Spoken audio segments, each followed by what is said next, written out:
council members to say hi from where you are, then you refer back to me to welcome the DP. If it lists up any council member to say hi, just that, then you refer me to welcome the DP, please.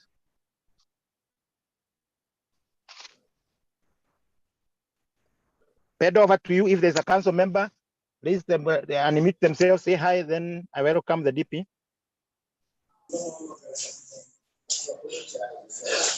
Okay, thank you, Chair, for that. Yes, I have seen quite a couple of council members. Maybe I'll only request, because they are coming quite in a number, so I'm requesting, I saw the DP. Before the DP, I'm trying to see if there is any kindly, I can see Bwana Edgar Selebo, kindly Bwana Edgar Selebo, if you can hear me, unmute and say hi to members. Thank you, Pendo. Hi. Thank you for this seminar, and I'm looking forward to learning more. Thank you. Okay.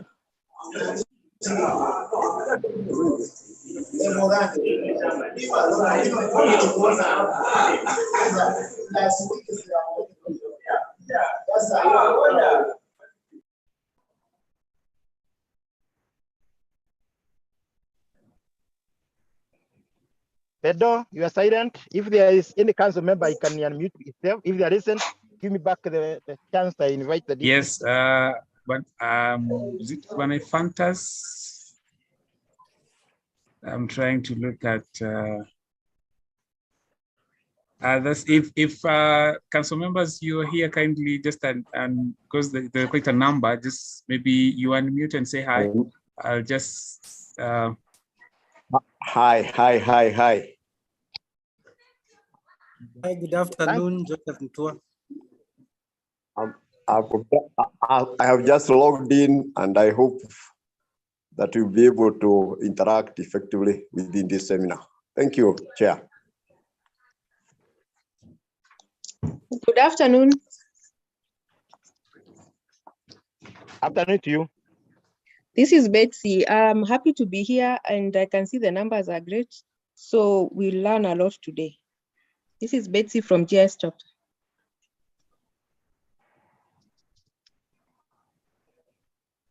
Okay, Pedro, because you may not be able to notice all of them, I will say hi to all of you on behalf of the other council members. They will speak as we go to the plenary so that we save on members' valued time. I wish to Pedro, if you allow me, to straight away go to the program of the day. And yes, yeah, thank you. Mine is just basic, just to welcome you to this training session. It's actually not a real training. It's an interaction session on presentations of cadastral surveys and topographical mapping surveys based on contemporary issues. And I know in the course of it, it is from our memberships who are full members and licensed members who are allowed to practice. So the rest will be taken over through the moderator, but mine for now is just to welcome the DP, Bwana Eric. I know Bwana Eric was traveling, so I requested him to stop over somewhere as he was doing other ISK business towards the conferencing facilities, that to take a brief moment and officially make his remarks and open the session. And then thereafter, the program will roll out. Bwana Eric, our DP, take your chance and say hi and make your remarks and officially open the session. Thank you very much, Surveyor Maina. I hope you can be able to hear me loud and clear. You are loud and clear and quite okay. All right, thank you so much. So good afternoon, members.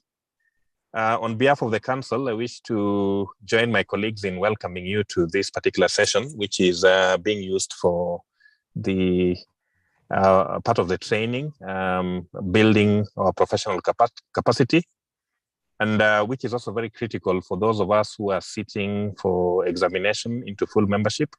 The issues about cadastral survey and the topographic survey and how you can actually be able to present them.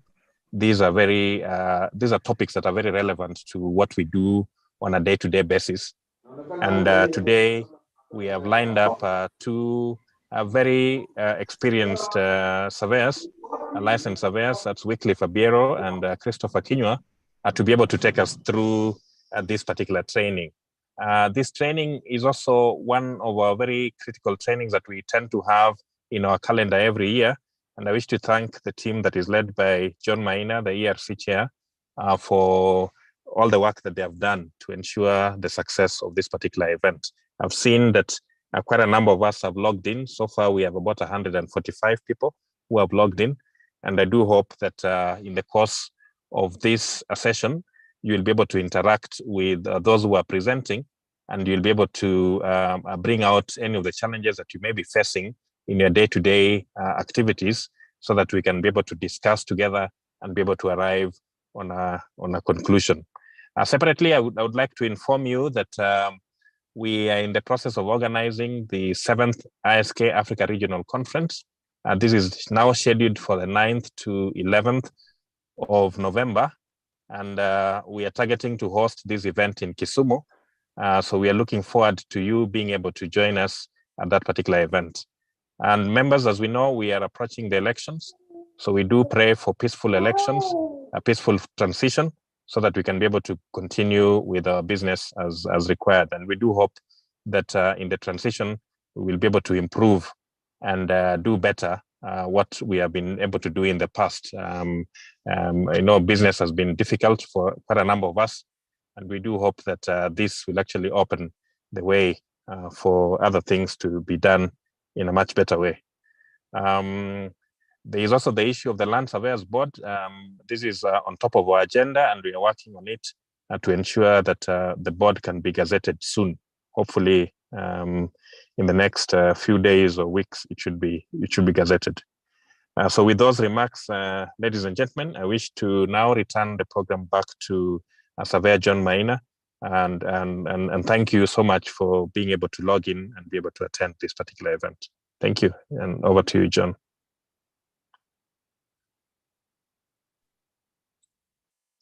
Okay, thank you, DP. I know you are traveling as you go to Kisumu, and as part of our preparation for our conference, Safiri Salama, and keep safe.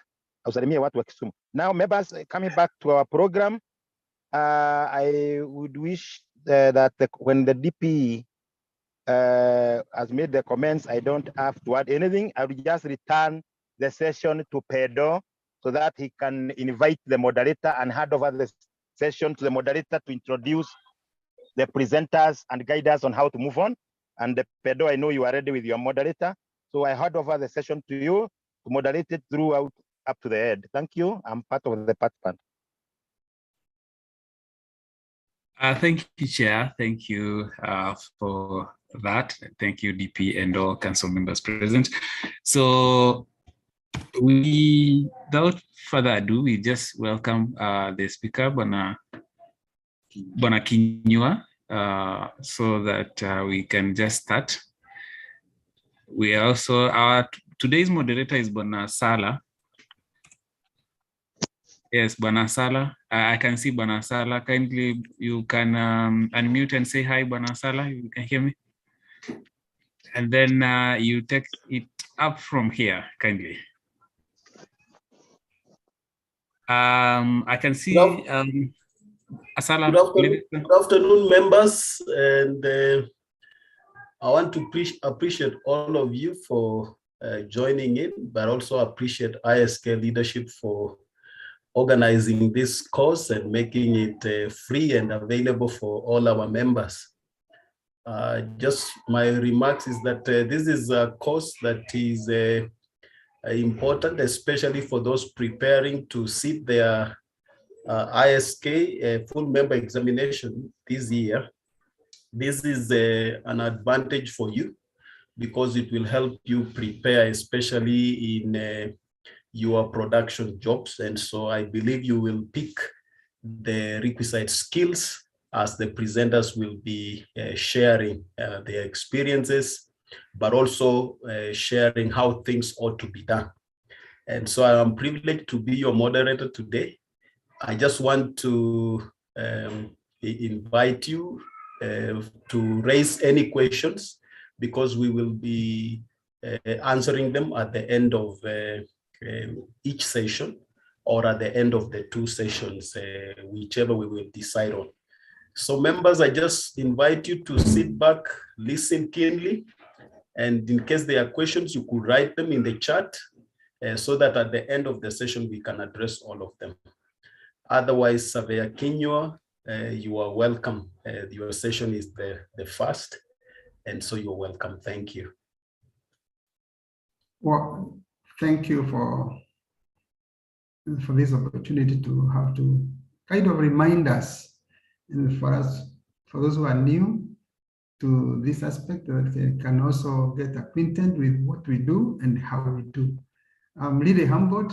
I would not want to indicate as if I'm the professional here, but I count myself as one amongst equals. So really is a session to remind ourselves and just know what we do and how we do it.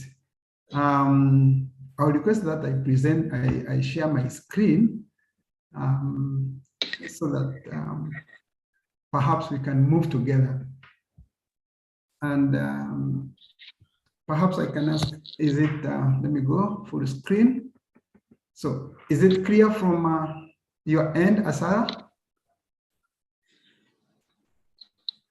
I'm not yet seeing it, Surveyor Kinyua. I can only see your image on my screen. The presentation is not yet up. Sorry. I get to see that. Maybe try it again. Just a second. I need to switch off that so that we can share.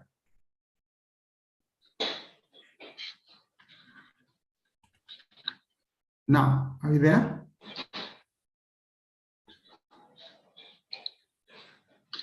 Hello? Not yet, Surveyor Kinyua. Once it's actually, the presentation is possible to have the presentation and also your image. But I think for purposes of bandwidth, I think you can just do the presentation now that I think members have seen you. I saw John Kebaso had wanted to see the presenter, and I think they have. However, your presentation is not yet visible at my end.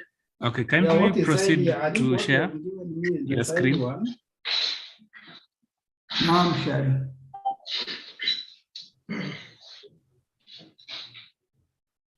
Can you see the screen now?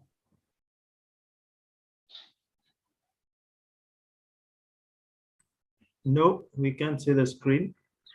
Peter, can you share from your end, please? Let's ask Peter to share from his end.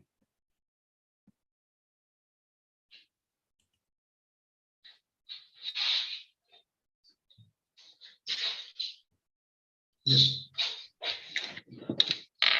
Yep. I can see the screen now, Christopher. Good, fantastic. So you can go ahead. Okay. Basically, it's this. Let me say,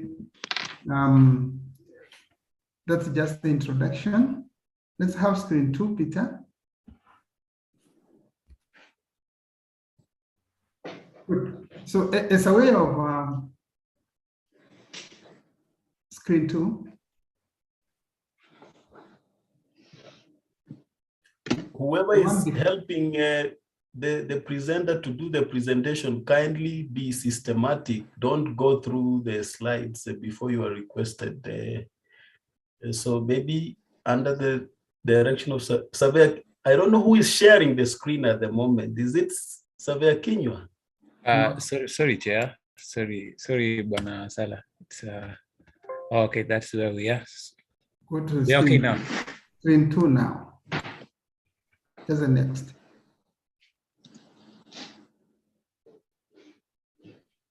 Okay, good. I think basically what we are saying is we need to ask ourselves why presentation, and because really we perhaps I want to imagine all of us have been able to go to the field. We know how to do survey. We know what we have done, but at the end of the day, some second party need to know what you have done. And so that is the reason why it is critical to know how to present what you have done. So first, it serves to demonstrate and document fieldwork, office, processes, processings are the results derived from therefrom. You have been to the field. Now, this is the time to demonstrate what you have done. Secondly, for purposes of production jobs, it is the basis upon which the document which will eventually confer rights or ownership of land and other parts of the building are issued. So it is important that it is correct, it is right, it is authentic. Number three, it's a physical demonstration that one has a competency in the profession he or she professes. Once we see what you have been able to do, how you document it, then we get a feel of how well you are and where you are placed in the profession. And the second item in the background is what should be the basis of a good cadastral survey presentation. One, there has to have been an actual job, or there is a comparison which is being done. And number two, then the person presenting really needs to have participated in the job being presented, because you are not going to present somebody else's job. You likely to, or what was important to you, it's important that you're a participant in that particular job. And thirdly, this presentation needs to be thorough and complete. You know, so whatever was done in the field needs to be documented so that whoever is reading it doesn't have to be there, but he knows what we did. Move next screen, please.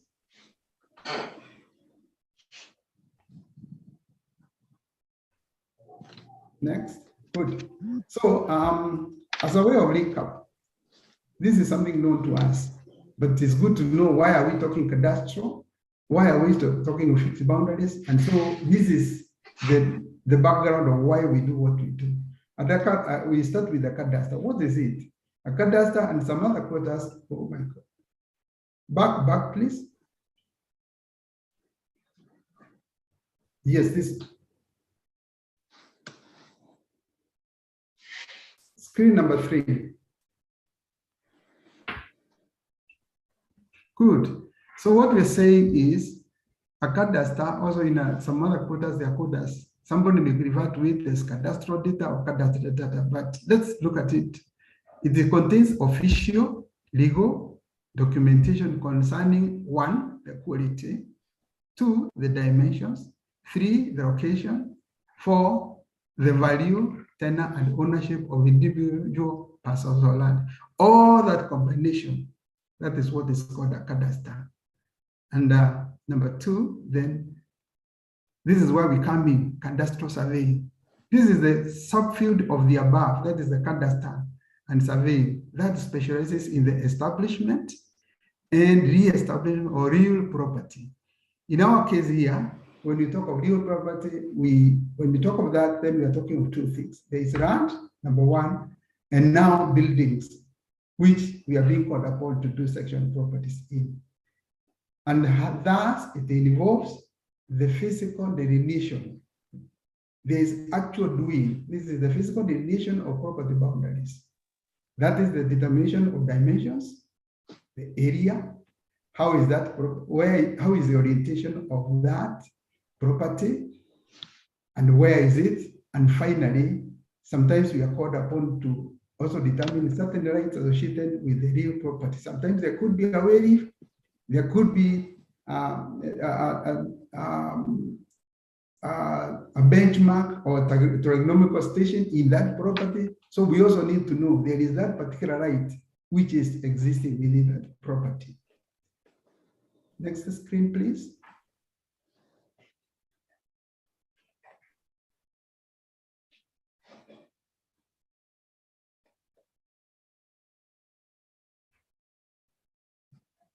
Next.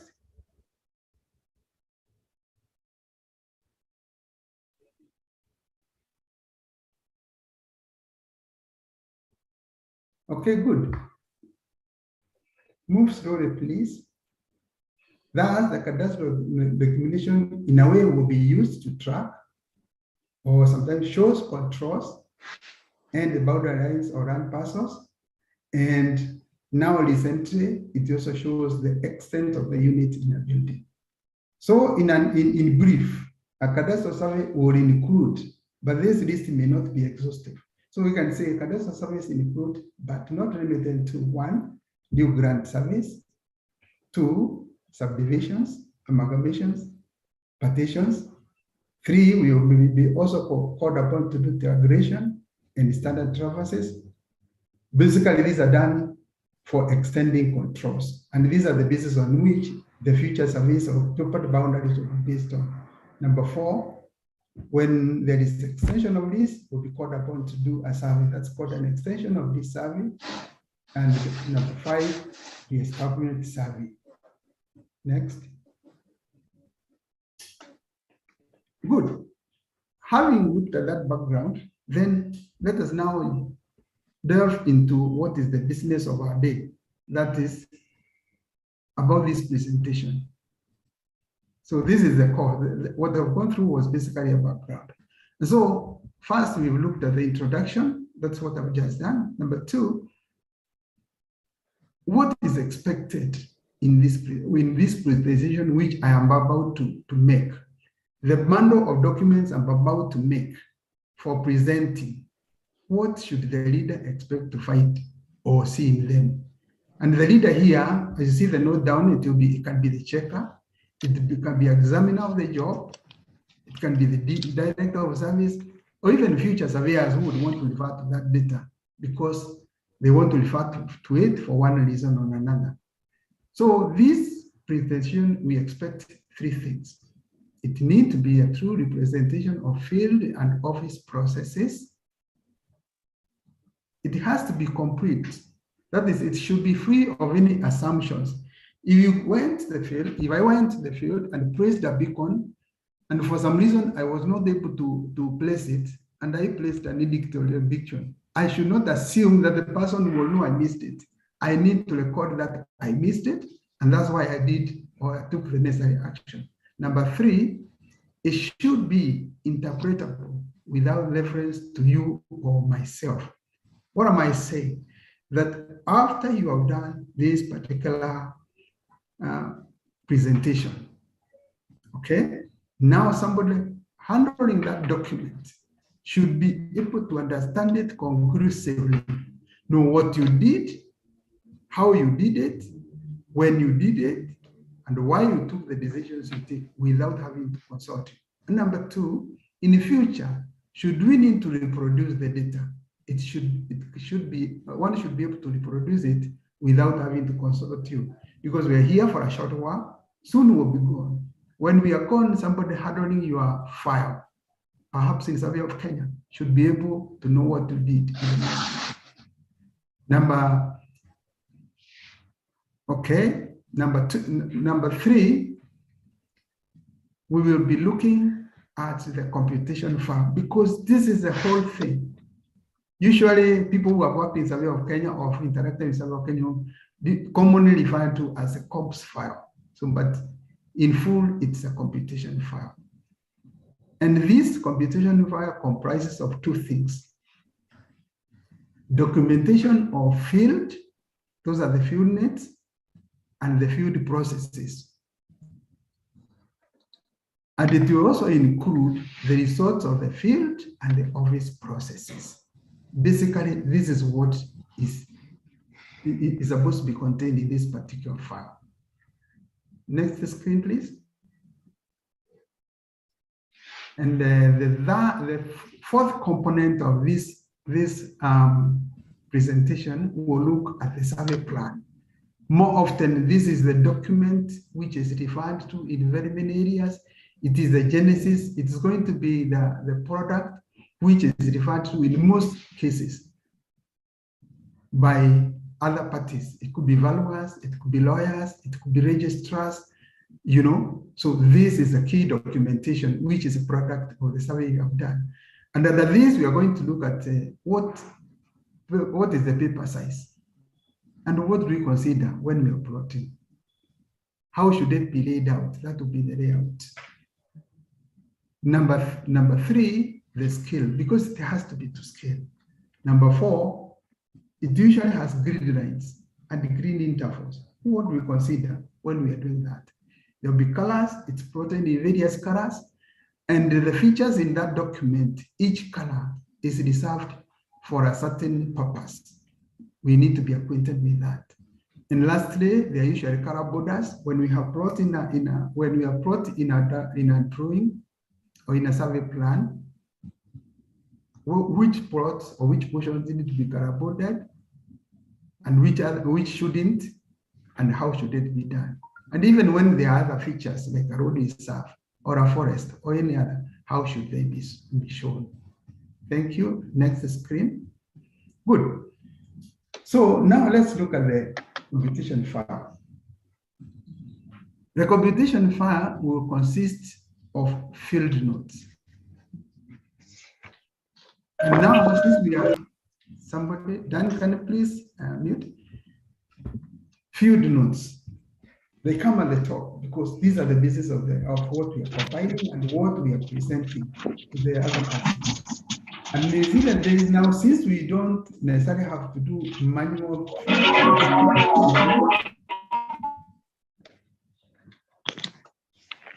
we have a download of the field record. Supposing you are using a GNSS.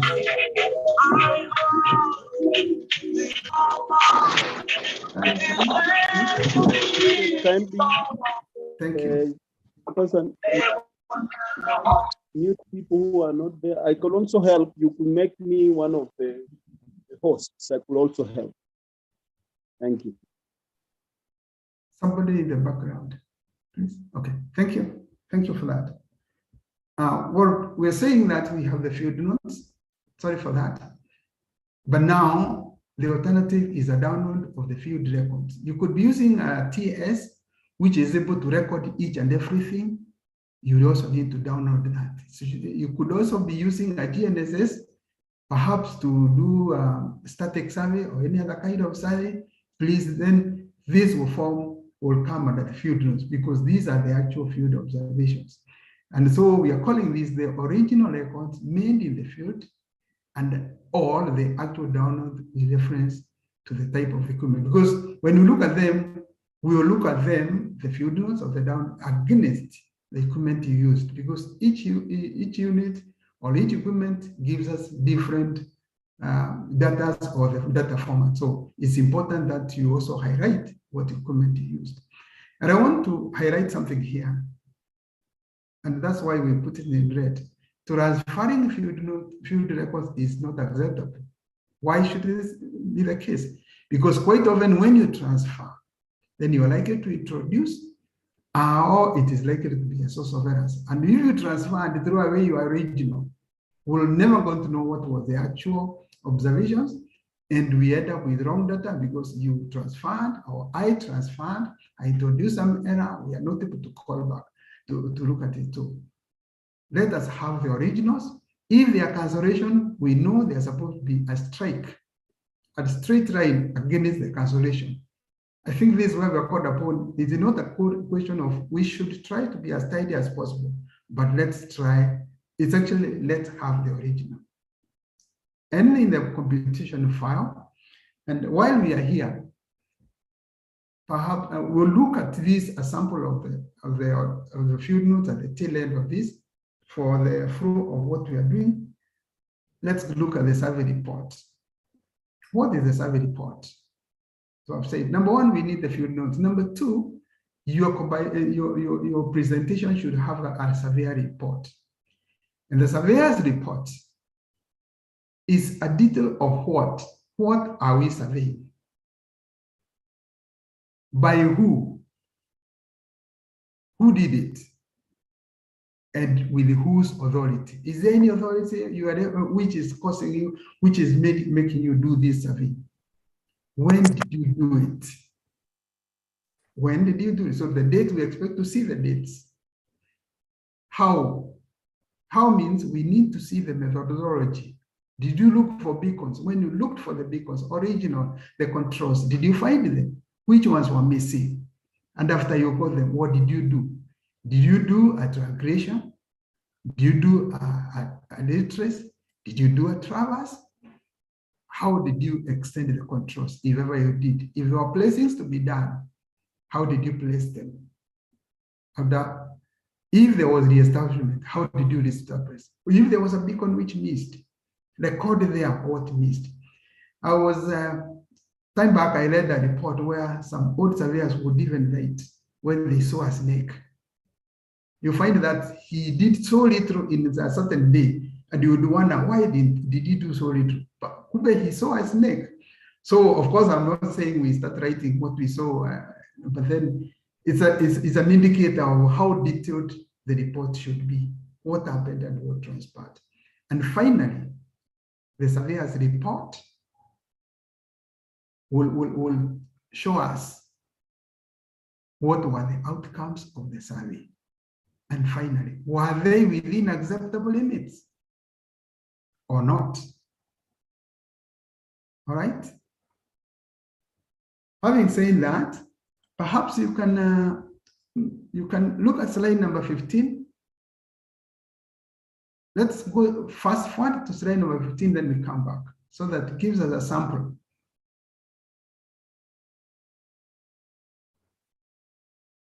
Go on, please. Next. Good. Here, we can see a sample of a survey report. It's not clear. If you can zoom in, please. Able to zoom in?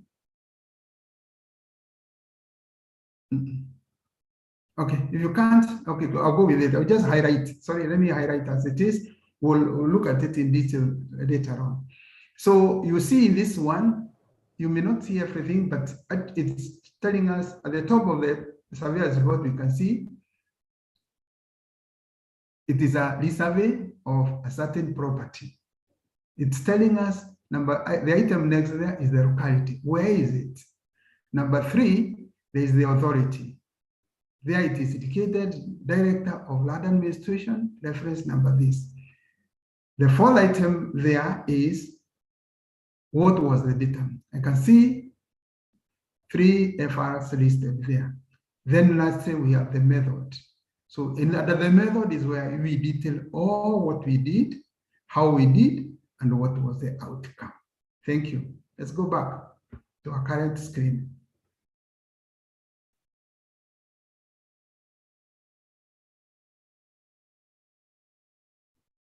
Good, thank you. So having looked at the sample of a surveyor's report, don't worry, we will share this with everybody so that if you want to refer, one will be able to refer. Then there is the indexed computations. The index is just as it is. It's telling us a detail of what is contained in the computations. Let it be itemized from the first to the last. Why should it be there? So that after you've done your presentation, somebody is not going to plug out one page. Because when it is plugged, then later on we're able to come back and see it was itemized, it is there, but it is missing. It serves that purpose, even in addition to allowing us get a glimpse into what is contained therein and what to expect. Next slide. Good. Then immediately after the indexed computations, because the final product of this survey will be a final coordinate list, and it comes usually towards the front. Immediately here, we expect to see the final coordinate list. And this coordinate list should include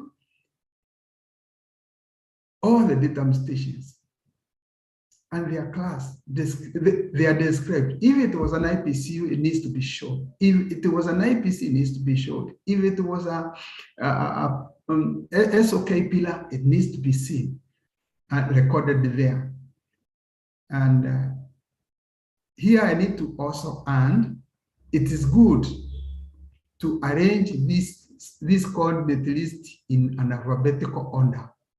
So if they are K1, K2, K3, K4, let them be in that order. Then if after K we have N's, then N's will follow. And if there are some points which are called P's, then they fall in that order. Let it be in alphabetical order so that it's easier to refer. And lastly, this COB list at the far end should show the references. These data, where did they come from? They came from ever XYZ.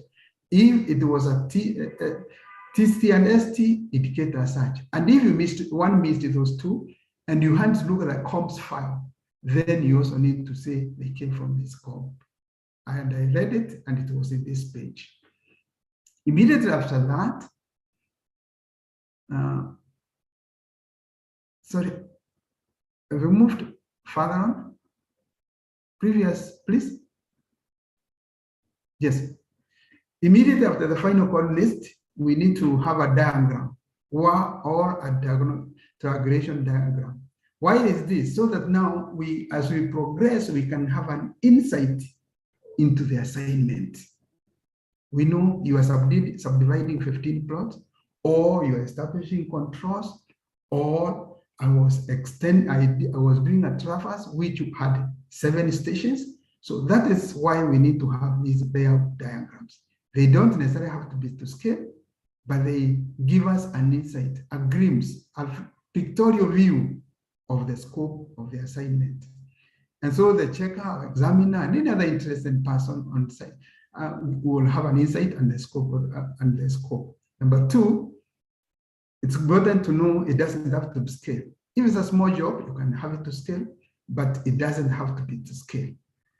Number 3, it needs to have all the information. That is to say, it needs to be complete. And by having this layout diagram, one should be able to reproduce the survey plan in case it is missing or something has happened to it. It has become old or something. Using the layout diagram and the data contained in the survey file, one should be able to reconstruct the survey plan. Next screen. In the event the data you're using was in Imperium, and now we're working in metric, we need to have this page immediately after the layout diagram, so that when we see meters, we know the FRs you used were not in meters, but they were in feet. So show the people seeing this particular file that actually you had this feet and coordinate A was this in feet. Now it is this in metric. And that way we are getting to flow with you, or anybody looking at this document is able to flow with you. Next immediately after, now we are going to do a traverse, or we are going to have some baselines in a geodetic network extension, or we are going to be doing some static controls. So we need to have those joints so that we know these stations which we are going to use, the datums, how far are they, what were the orientations, and which ones are they. So it's good to include this page immediately after, and we call it the datum joints. Then after that, now we are proceeding onward. We have our data, we have our datum joints. Next, we need to find how are we providing these controls. And this is why you include your traverses. You may include here your static data, processes, and data, or triangulation, or whatever else you did to extend the control. It's supposed to be included therein.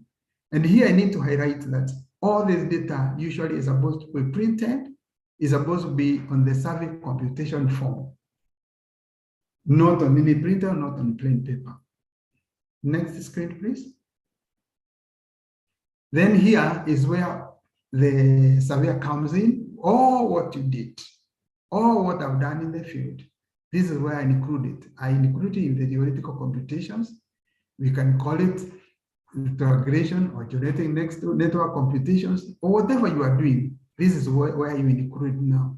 So these are the workings for the division of data used in the implementation and the actualization of the desired outcome. Immediately you have done, or I have done that, the next place, the next stop, the next item should be my placing data or reestablishing data or whatever else I needed to do. This is where now I include it.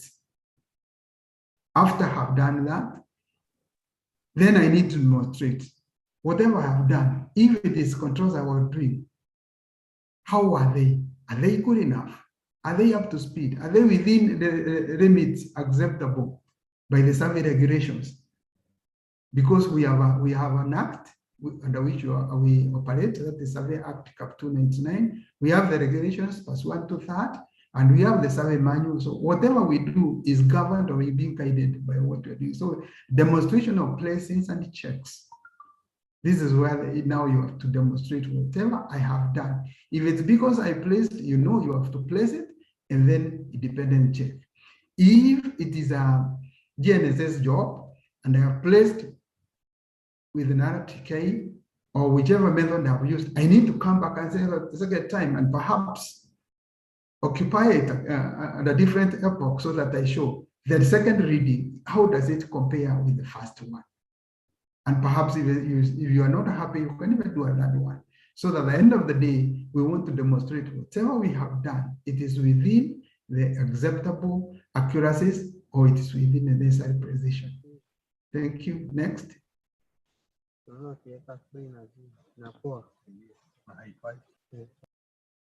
Okay. Now, after you have done all that, we need to show the areas. And in this case, for example, I am looking at is where we have a subdivision or a resurvey or maybe an amalgamation. So we need to demonstrate how we have completed the areas which we are going to list therein. And after we have done, that is the area completion is a demonstration of how the documented areas have been arrived out. Here, various methods are available. We can use the coordinate method. In the time past, we used to have parameters for curvilinear boundaries. We used a parameter to take the area of a polygon, which are what a curvilinear boundary, and any other method applicable nowadays. Let us use it, but demonstrate how we have arrived at them, and we confirm they are consistent with the hand title or any other area as required by law. And it should be to the necessary accuracies. We are aware, depending on the area we are surveying, there are areas that sometimes we show to 4 decimal places, 3 decimal places, less than 1 is 4 decimal places, between 1 and 10 is 3 decimal places, beyond 10, 2 decimal places, and beyond 100 hectares is 1 decimal. So it's good to have all these areas and have them. By the way, this information is available in the Survey Act and the regulation and the regulations. It's good to acquaint ourselves with this document so that whatever we do, we are doing it within the guidelines as provided in those 2 documents, and also the survey manual. Finally, we will need to look at the consistency checks. How do we do the consistency checks? We have done our workings, we have our survey file, we have plotted. But is the plot a true reflection of all the computations we have attached? And that's why, because we have given this data to a cartographer or somebody to plot for us, or you have plotted yourself, you are keying in the data, maybe you are doing in AutoCAD or any other software, you have keyed in the data, or you have annotated. There could be some mistakes. So we come back after the plan has been drawn. Then we come back and do a consistency check. How do we do this? It is starting from one point and go around all the boundaries surveyed. And come back and make sure the distances and the bearings are a reflection of what was captured and they are consistent, and you'll come back to the same point. I'll highlight that at the tail end in the slide number 19 when we are looking at the survey plan later on. Next slide. Okay, now let's have the survey plan, because this is a document I talked about earlier. The survey plan, we have to decide or determine what size are we going to use, because In surveying or in cadastral surveys, we just don't print on any size. We don't print on A0, A1, or B1, or etc. So these are given by, we are guided by regulations, and currently the survey forms in use is either survey form number 1, 2, 3, and 4. But most of us have not come across form number 1. It was a smaller one compared to 2. But currently, you'll find mostly we are dealing with 2, 3, and 4. 2 is a portrait. 3 and 4 is one and the same but different orientation. One is horizontal, landscape, and the other one is portrait. So I would refer us to section 686 of the survey regulations, and will be guided onto this as far as the sizes are concerned. Okay. Okay, thank you for muting. Then we will look at the scale. I had an incident where somebody asked me whether the drawing was good, so we can use, which scale are we going to use? We are guided. So the scale we use is not just 1 to, we cannot use 1 to 150, 1 to 350 so that we can fit our plan, our size. No, we are guided. And so not every scale is applicable in cadastral service. And if we had time, we would have looked at section 89 of the survey regulations, which stipulates applicable scale. So I would refer to this section of the regulation so that we can be guided which ones we need to use. Usually we do we can do 1 to 1,000, 1 to 500, 1 to 2,500, 1 to 5,000, 1 to 10,000, but we don't do all those scales in between. So selection of scale shall be such that no single parcel has an area less than 5 square centimeters. Now, because we want to show all what we have surveyed, and the data needs to be clear, it needs to be legible. So we'll choose a certain scale, so such that the smallest plot we have is not less than 5 square centimeters, because if we make it less than that, we are not likely to fit in the area. And you know, when we submit that job, the DOS will have to insert the parcel number, the deed plan, or any other information inside that small space. So if we make it too small, the data will be crumbled and it will not be legible. That is why we have this particular guidance.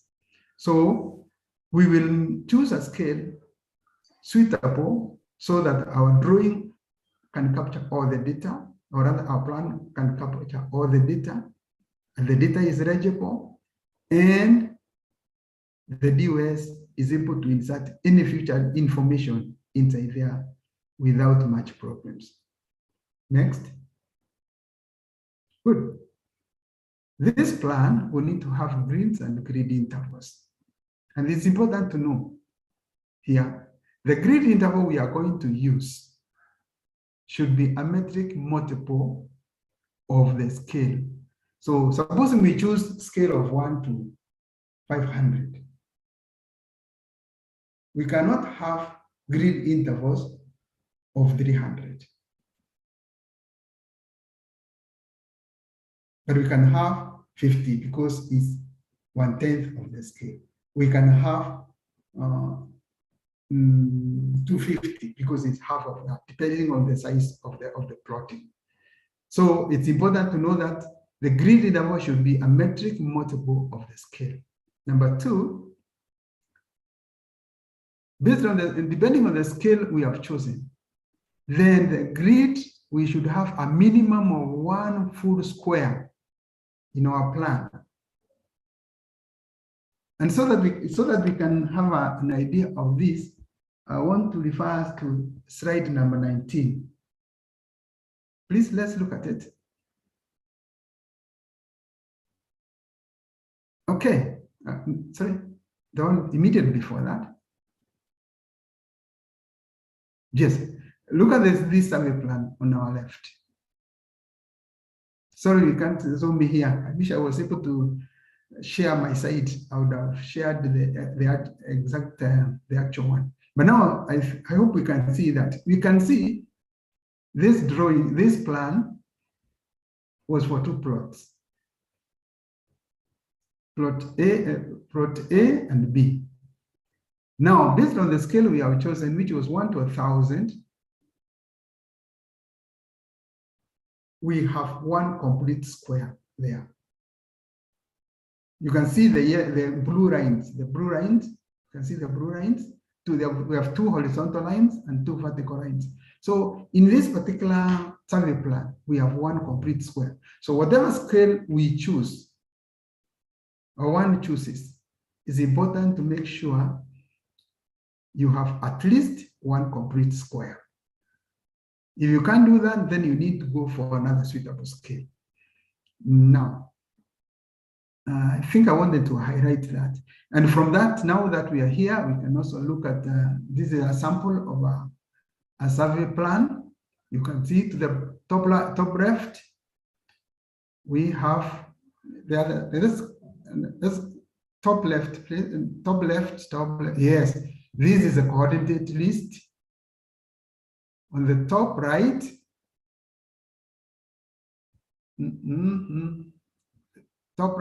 top right, please. There, yes, good. There we include the bearings and distances of the lines which could not fit in the main drawing.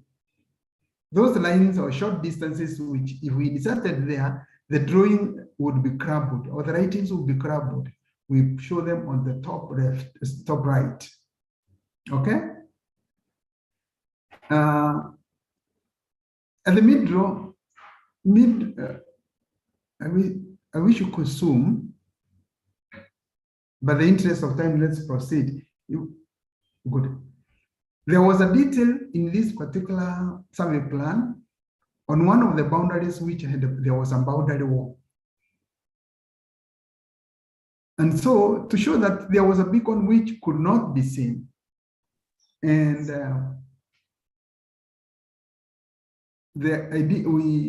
it is good practice to zoom in into that area.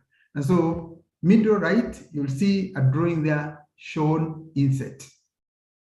All right. Middle right. Yes, good. This one is an inset of some detail inside there which needed to be shown. And there was a beacon here which was found to be falling inside an existing boundary wall. So it needed to be shown that it was not possible to access it because it is inside a boundary wall, and an indicator beacon was shown. So what we are trying to say here, let your information be as detailed as possible, that anybody who has not visited that site is able to have a feel and a clear understanding of what happened and what you did. Like in this case, there was an indicatory beacon. An indicatory beacon is when you cannot place a beacon in its place. We place another beacon near there. Oh, good, good. Now we can zoom. Fantastic. Zoom in, please. Good for us to see. Zoom in further. But anyway, I think that's good enough. Good enough. You see on the drawing, the southwestern side, there was a wall. And so, since that wall was on top of the beacon, that is why the insect was done. You notice the scale was 1 to 1,000. The insect is done 1 to 100. All right. And number 2, you will notice that since the scale was 1 to 1,000, the grid line was 100, which is 1/10 of the scale. This is what I mentioned earlier. While we are at this, I want to highlight a few things about the survey plan. The colors we adopt are standard. The grid lines need to be in blue. We can't do grid lines in black. The regulations guide us on which color to vote for. The grid lines is blue. You'll notice this. Thank you. You'll notice in this survey there are 2 kinds of beacons. They are the odd beacons, the 4 corners. You can point at the four corners of the original property. The original corners are shown in black. So all beacons will be shown in black if they are old. Okay, that's why you notice the corners are black. Now, you notice after subdivision, there are some beacons for the subdivision. Those are red. So when we do new beacons, they are supposed to be red. And supposing we had a traverse or controls will be shown in blue. So on and on. So these are small mistakes which sometimes we can make. And it's good we are informed how to present. Adopt the correct colors, adopt the correct shape, and adopt the correct orientation. And here we are saying all plans face to the north. So your north will always be facing up and should be parallel to the edge of the paper. You're not going to turn it around and face southeast because of, so that they can fit. Always make sure our plans face north, and north is to the top of the paper, and the side and the grids are parallel to the side of the paper. So I thought it's important, sorry, I think it's important to highlight that. And number 3, there are the certificates at the bottom left. Let's zoom to the bottom left, please. But good. So you'll find that there is the surveyor certificate, and that certificate has to show the authority like it was captured in the surveyor's report, so that whoever is looking at this plan doesn't have to refer to the file. He can see what was the authority for this particular survey even from there, and the dates and any other. And if there was an approved assistant, then there will be a note by the approved assistant. Therein, the rest of the documentation there is inserted by the office responsible of survey. You'll find some information in red, some others in black, but that is reserved for the office responsible of survey. Even if you know that information, like the file number, the CR number, it's not my responsibility. And also on the bottom right, you'll notice that data there inserted by the office. That's official data, which has to be consistent. Thank you. Let's go back to the screen we were at.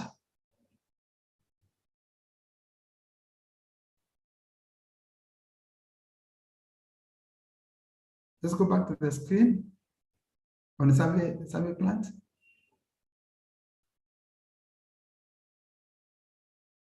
Have I lost you?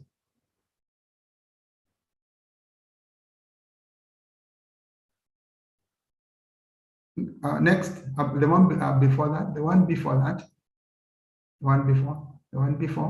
Good. The next, the one before. Up again. One more step. And continue. Up. Good.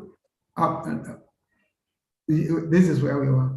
And find, or I've already mentioned this, north shall at all times be towards the top of the paper and parallel to the side. And number 4, other data can be found in section 86 to 89 of the survey regulations. So let's acquaint ourselves with these regulations because they guide us. And once we are acquainted with them, we are able to avoid some very common mistakes. Next screen. So this, I may not go into detail because in the interest of time. These are some considerations we need to take when we are doing the field notes. I will ask us to go through them. Next. Next, please. And then we have, on this screen, we have contents of the surveyor's report. And basically, let me say that the contents of the survey report, like I said here, is to inform the circumstances of the survey and any other information necessary for any other person who needs to access this file needs to know. You put it there. Next screen. Next. So when we are plotting, these are the things we consider. I have highlighted quite a number of them. We'll get an opportunity to go through them. Next. Next. So this is a sample of the front cover of the field notes. I've included this so that we can acquaint ourselves with what are the contents. We expect to know what we were surveying. We expect to see the locality, what was the altitude, when did we start surveying, what was the data, what was the authority, which equipment did we use. And here it's important to include the serial number. That way we can authenticate. It's not an imagined equipment. And page 2 of the reverse of on the right, we have the reverse of the cover page. Here you record the stations you occupied and on which pages they are found. So that the checker of the examiner, any person, if you want to see what you did in station X, like in this case, if I wanted to know what this surveyor did, where did he or she capture station TR6, I know it is in page 2. If I want to find out what was done, how did he occupy station number NW15, I will go to page 14. This is the importance of this particular index to the field notes. Next, please. I think we looked at that. This is a sample layout diagram. You'll get an opportunity to see it in detail. Would you zoom, please? Maybe we zoom so that we can look at the layout diagram. Sorry.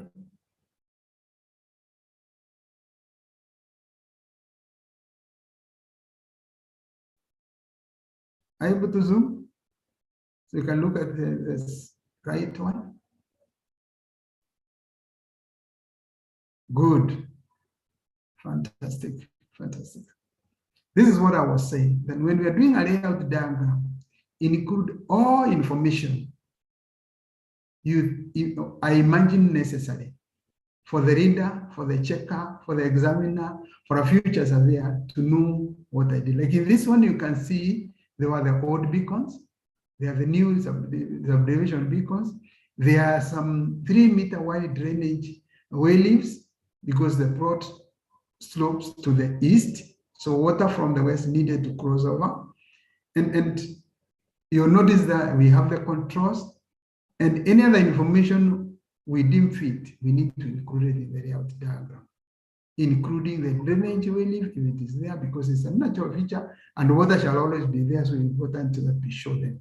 Thank you. Next screen.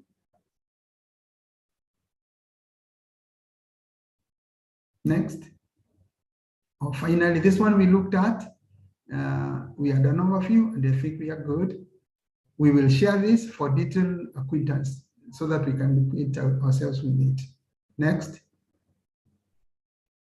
So, references. I think I've referred to the Survey Act, Cap 299, Laws of Kenya. I've also referred to the Survey Regulation 1994. They were revised in 2010 when the new constitution was enacted. Now, because of the section of properties, and that is where the subdivision of the building come in, so it's also a reference herein, and the section of properties regulation is 2021. And more importantly, there is the survey manual. It has not been updated. It was done a while back, but it's very detailed because it explains to us what kind of beacons we can elect on site and how do we do them, and what is allowable, what is not allowed. It's rather sad in the recent past that some people are planting plastic beacons, pipes, PPR pipes. They are not delivered in the manual. They are not delivered in the manual. Please, when you go out there, let's stick to what lasts. Because when you have got a 2-inch pipe and or a 3-inch pipe, like I saw in a site, and a beacon is supposed to be to an accuracy of 3 centimeters. Where is this beacon? Please. So these are references. let's have them at our fingertips for reference. Next. Next. Thank you. If they are, thank you. Thank you so much for listening to me. Over to you.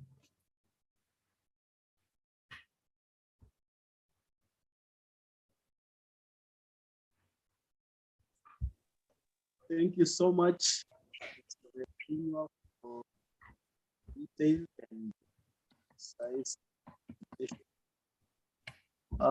Members, I invite questions for Surveyor King because I'm not sure Surveyor King will wait until the next presenter. But if there are quick questions for now, we could present so that the next presenter has enough time to do that. For members who are inquiring about availability of the materials, I can confirm the presentation will be shared out to members, but also it will be set up on the website, on the ISK website for future references. So members shouldn't be worried about that. In the charts, I can't see a question that is directed to Kinyua right now. Surveyor Kinyua, sorry. Questions for the good presentation.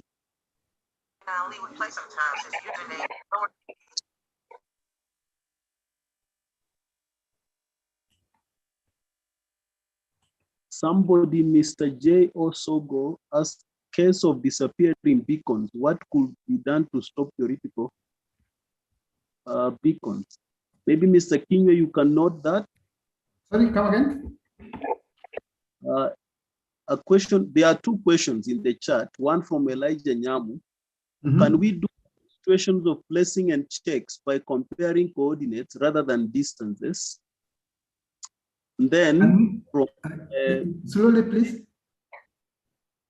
Maybe I can read the questions, then you can answer. Please do. Please do. The first one, can we do demonstrations of placings and checks by comparing coordinates rather than distances? That is question one. Two, on a case of disappearing beacons, what could be done to stop theoretical beacons? So that maybe a case where we have ground value. These guys have been writing on the other. Members kindly. Maybe Surveyor Kinyua, you could tackle the two. Yes, but I didn't get somebody interrupted. The second one? The second one is on the case of disappearing beacons. What could be done to stop theoretical beacons? Maybe this is a surveyor who is asking about maybe beacon values, maybe where people just present theoretical beacons and yet their values differ from really what is on the ground. And so the survey is asking what could be done to stop theoretical beacons. Okay. And then maybe the third one on the uptake of GPSs in the cadastral survey, the accuracy. I can just read it verbatim. What is the uptake on the use of differential GPSs in cadastral survey, as well would accuracy reports for GPS software be accepted? Maybe you can answer those, then we read more. Okay. Uptake of GNSS. Okay, on the first one, actually, whoever asked is very right. Demonstration of checks is supposed to be by coordinate method. How do I say that? You actually show I was at point A and I wanted to place, I occupied station A, which is a control point, and I was placing X. After I staked that X and put it there, and installed that X, these are the coordinates of the X, because naturally as a human and the equipment, you don't get 100% accuracy. So you wanted to measure a certain distance, but you missed it by a centimeter or two. And the bearing was about, the theoretical bearing was a certain bearing. Of course, you also missed it. Or even when it's being concreted, it was disturbed. So after you have placed it, you occupy a second, so that was the coordinate of the placed one. Now, you are supposed to go to control B and observe X, observe the placed X. So you are comparing how are the coordinates of A and B, X1, X first time and X second time. How do they compare with the theoretical? Is that beacon off by 1, 2, 3, 4, 5 centimeters? If it is up to 3 centimeters, it is acceptable. If the coordinates of the place, eastings or northing, are beyond 3 centimeters, then it is wrongly placed and need to be rectified. So yes, demonstration of places and checks is by coordinates. Number 2, the second question was disappearing beacons. And that's an interesting question. Thank you. Because I'm not too clear about what disappearing beacons are. Because I'll ask the next question. Is it that it was there, it has disappeared, or it was never there? Perhaps it was theoretical. Then what we can do is to insist that all beacons should be on the ground and adequately described. It's unfortunate that there is this notion of disappearing beacons. And sometimes even in the way we expected that beacon, when you visit that place, even if you can see there is no sign of there having ever a beacon. So yes, it's a menace, it's a problem. I think the solution is let us do the right thing. Let us do the right thing. If we say a beacon is there, it's an IPCU, let it be there. If you could not place it for any reason, like it was in the swamp, then show a reason why you did not place an indicatory beacon, and the manual and the regulations allow us to do that. If you can't place for a reason, then you're supposed to do either a river beacon or an indicatory beacon, because you could have your control, your theoretical, and the point falls inside a tree. You can't do it. So don't say you did it because there is a tree. Just say you couldn't because there was a tree, and thus you did an indicatory beacons. We can discuss about how to do indicatory beacons maybe in another forum, but just say the truth and the truth and the truth. If it is a theoretical, say it is theoretical, and why is it left as theoretical? And number 3, uptake of GNSS and the accuracies. I think these are dependent on how we use them. Because one thing we don't have at the moment, we don't have I remember as ISK, there was a committee which was handling this matter to give us guidance how to use GNSS and RTK to place beacons. I'm not too sure where it is, but I know there was a report to that effect, and it was being chaired, I think, by Surveyor Julius.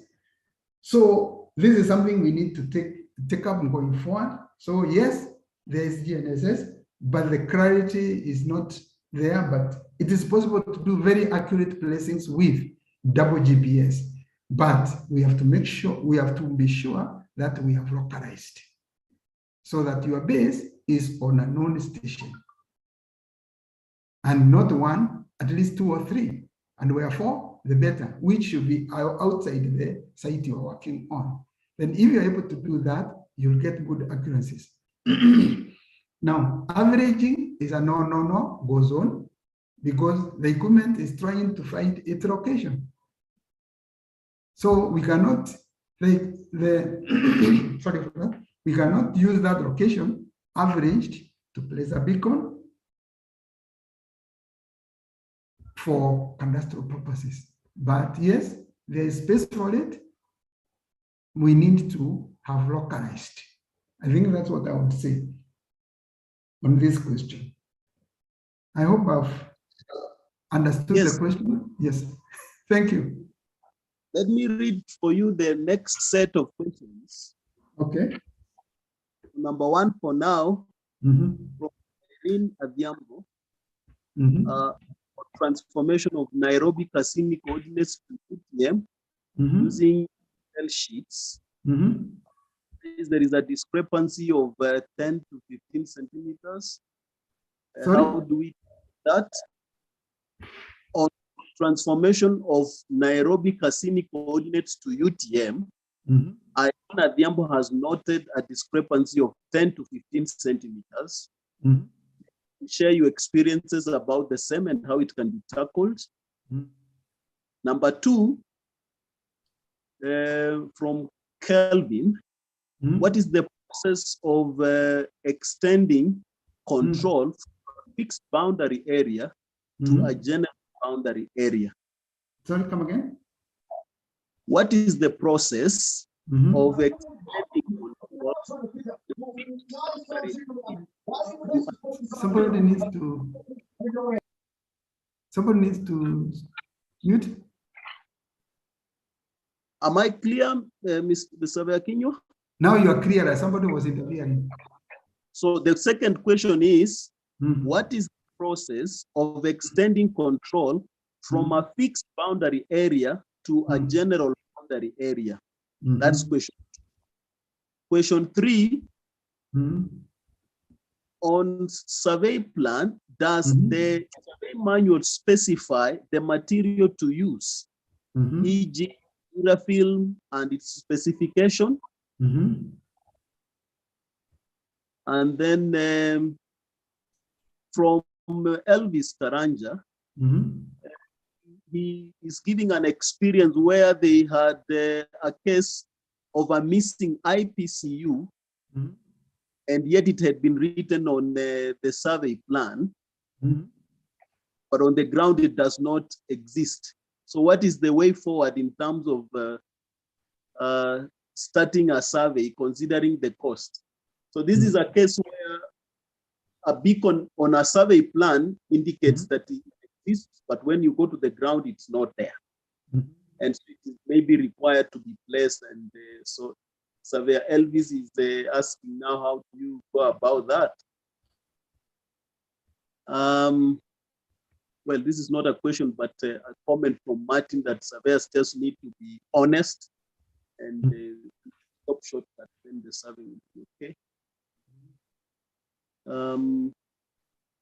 About Langat Dennis is asking you to make a comment about the use of continuous, course in cadastral survey. I think differential GPS may have been addressed. You can talk a little bit about that too. Another comment is that people no longer trust us as it used to be in the days of Surveyor Heim. That's from Martin. Martin, we can go back to Surveyor Heim days. But you can also make a comment on that, Surveyor King. I missed you, you broke there. I'm just reading what has, all those that have been read so that you can go with it just once, so that you have time for the next presenter. Now that time is not on our side. Okay. I'll read two more, then the others can maybe just later on we could write answers now that they're in the chat. Somebody's asking, when one has localized instead of setting up on a beacon, does it have a limit on distances from the working area? That's on the use of GPSs. I think maybe you can make a comment on that also. then is it advisable to use a handheld GPS in general boundary survey? Yeah. And then last one, in somebody called Job, in case I go to the field and find no beacons through the datum data, say it's the datum data said it's an IPCU, but on the ground it is hard rock. Do I capture this in the report or only the coordinate data? And then lastly, is beacon certificate a statutory document? Kindly talk about its importance and enforcement in law. That's from John Matete. Members, allow that we tackle this and then we get to the next. Now that the next session is supposed to stop at 4 and it's already 3:30. So Surveyor Kinyua, just brief, not really in details. Thank you. Okay, I'll try to do it within the next few minutes. There was something about the transformations. That was the first question in this, okay. You realize, in fact, there is a key word is transformations. So the Cassini is based on a specific ellipsoid. And for those of us who know, the parameters for the Cassini ellipsoid and for the UTM, they are different. Now here we are saying we want to transform, and now, sorry, somebody wants to transform from Cassini to UTM. These being different transformations, there's bound to be some errors. I think the only way we can cure this is by extending UTM controls. So it's true, the experience is when you transform and use the sheet corners, you'll find some variations, both in distance and in the orientations. And some areas it will be in a few seconds or a few minutes. But yes, they exist. And so I think the cure is we shall endeavor, or rather the office responsible survey perhaps will be thinking in terms of being adequately funded to extend the controls, the UTM, so that we have one uniform system. Number two, process of extending controls from fixed to a general area. You can only do that in two ways. Either do a triangulation or do a traverses or do static survey. We don't have a shortcut to having collect work. So if we need to do a collect work, we have to extend controls either by doing triangulation or fixed survey or triangulation fixed survey or static survey. The third question was on the survey plan, whether it has specifications. And the answer is yes.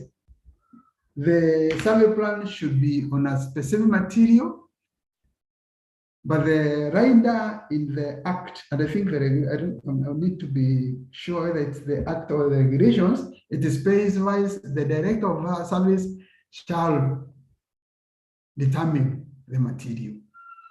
And currently, we know we use it on transparency. I think it's 125 micron or linen paper. So let us not use this other flimsy paper, which when it is stored and on those shelves in the Survey of Kenya, they crumble. And especially that's a temptation when we are printing. When we are printing using the computer, there is a tendency of using that other flimsy paper. Perhaps let's desist from doing that, because we are looking at document we should be able to stand the test of time 20, 30, 50, 100 years from now. So yes, the director of service is mandated to give direction on that. The other question was by Karanja, missing IPCU, does it not exist? It does not exist, and yet the plan indicated it was there. Karanja, I share your sentiment. I have had this experience somewhere in Roiro, and a good plan showing that some IPCUs and I was good to go. I knew there were controls in the area, but when I got there, the area purported where the IPC was supposed to be, there was no sign the area had ever been dug up since it was created by God. So yes, it's true, you can encounter that. And somebody answered this, said, let us be truthful. If we don't have we have not praised points, let us just say we did not praise. If it is there, let's be there. If it is IPCU, let's describe it as such. So it's true, when it is not there, we don't have no choice but look for an alternative. We cannot imagine it, and we cannot replace an IPCU. Quickly, I'll go to Rangat. Comment on using cores. Yes, we can use cores. And I know there's one of us who is a Sintonda system. I'll comment there. Here, I have used it. But with a rider, you have to localize with a known beacon in the place you are working. If you're working in village market, you need to get, one needs to get a known beacon within there and localize with it. Then you can use it. And you will be good and they will be accurate. If you don't localize, you'll be off the map, you'll be creating problems, you will even create boundary disputes where they did not exist. I think this has to come out very clearly. Localize, localize, localize. And on this, there was a question whether they have a limit.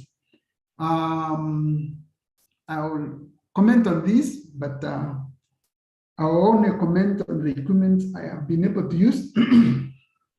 I know like Leica, they give us a limit of 10 kilometers radius, but other equipment will give their different limits. So like I know that gives us an extent of 10 within 10 kilometers, and we cannot, if you get a kilometer 8, B2 because 8 kilometers apart, and we localize with them and we place in between, it's usually spot on. But beyond there, error starts to propagate. Question 7, is it advisable to use handheld for general boundaries?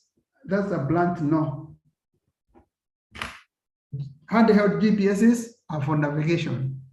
You want to climb Mount Kenya, use a handheld GPS. You want to go to Masai Mara, use a handheld GPS, but don't survey the area next, because you'll be plus or minus 3, 4, 5, 6 meters, or even 10, depending on the situations, the weather conditions. So this is a no-go zone if you don't want to get involved in disputes. Do I capture the ground? Yes. What you find on the ground is what carries the day. And there are instances where you find a beacon is described as an angle iron concrete, but when we go there, you find an IPC. Just say, I found an IPC. If it was a stone, it is a stone. Let us capture what the ground, that is what is about being truthful. Use of beacon certificate.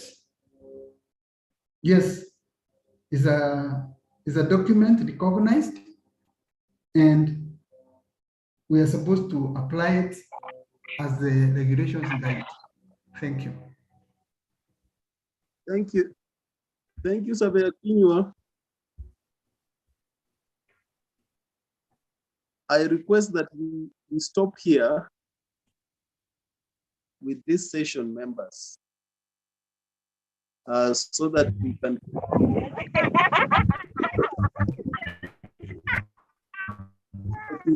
Maybe members now that I'm speaking, I can't. Surveyor Kinyua, the remaining questions we can compile, and then you can get your responses, and then we can share with members. I also want to say, members, this program. Thank you, Surveyor Kinyo. I want to also inform members that we are streaming this training live on YouTube. And so you can still get it on YouTube because it will be on YouTube perpetually. You can still watch it any other time, even if it is not shared. You can rewatch as many times as you want, even later on after this session. So members, there is that other alternative. And so for now, I want us to invite our second presenter, who is Surveyor Wycliffe Obiero, who is a licensed surveyor. And he's presenting on a presentation of topographical surveys as production. So kindly allow me to invite Surveyor Wycliffe now to take over. And members, let us allow him to.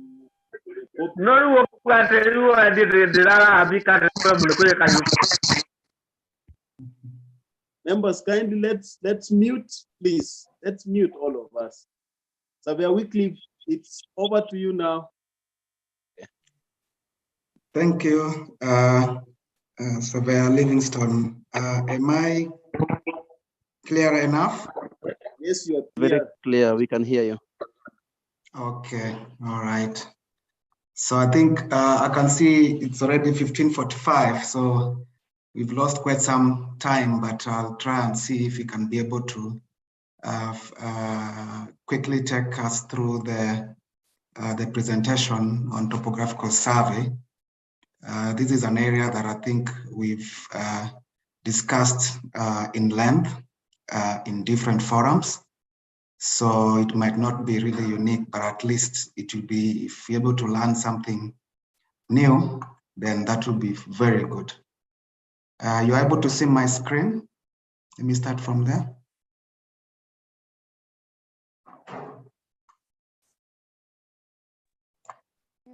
Livingstone, can you see my screen and everybody else? Yes, we can see it.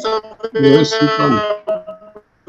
Yeah, we can see it better. Okay, great. That's nice to hear feedback. At least, you know, when you're in online meetings, sometimes you feel you're alone by only seeing the names tagged in, but at least I'm happy that I can get some feedback from you.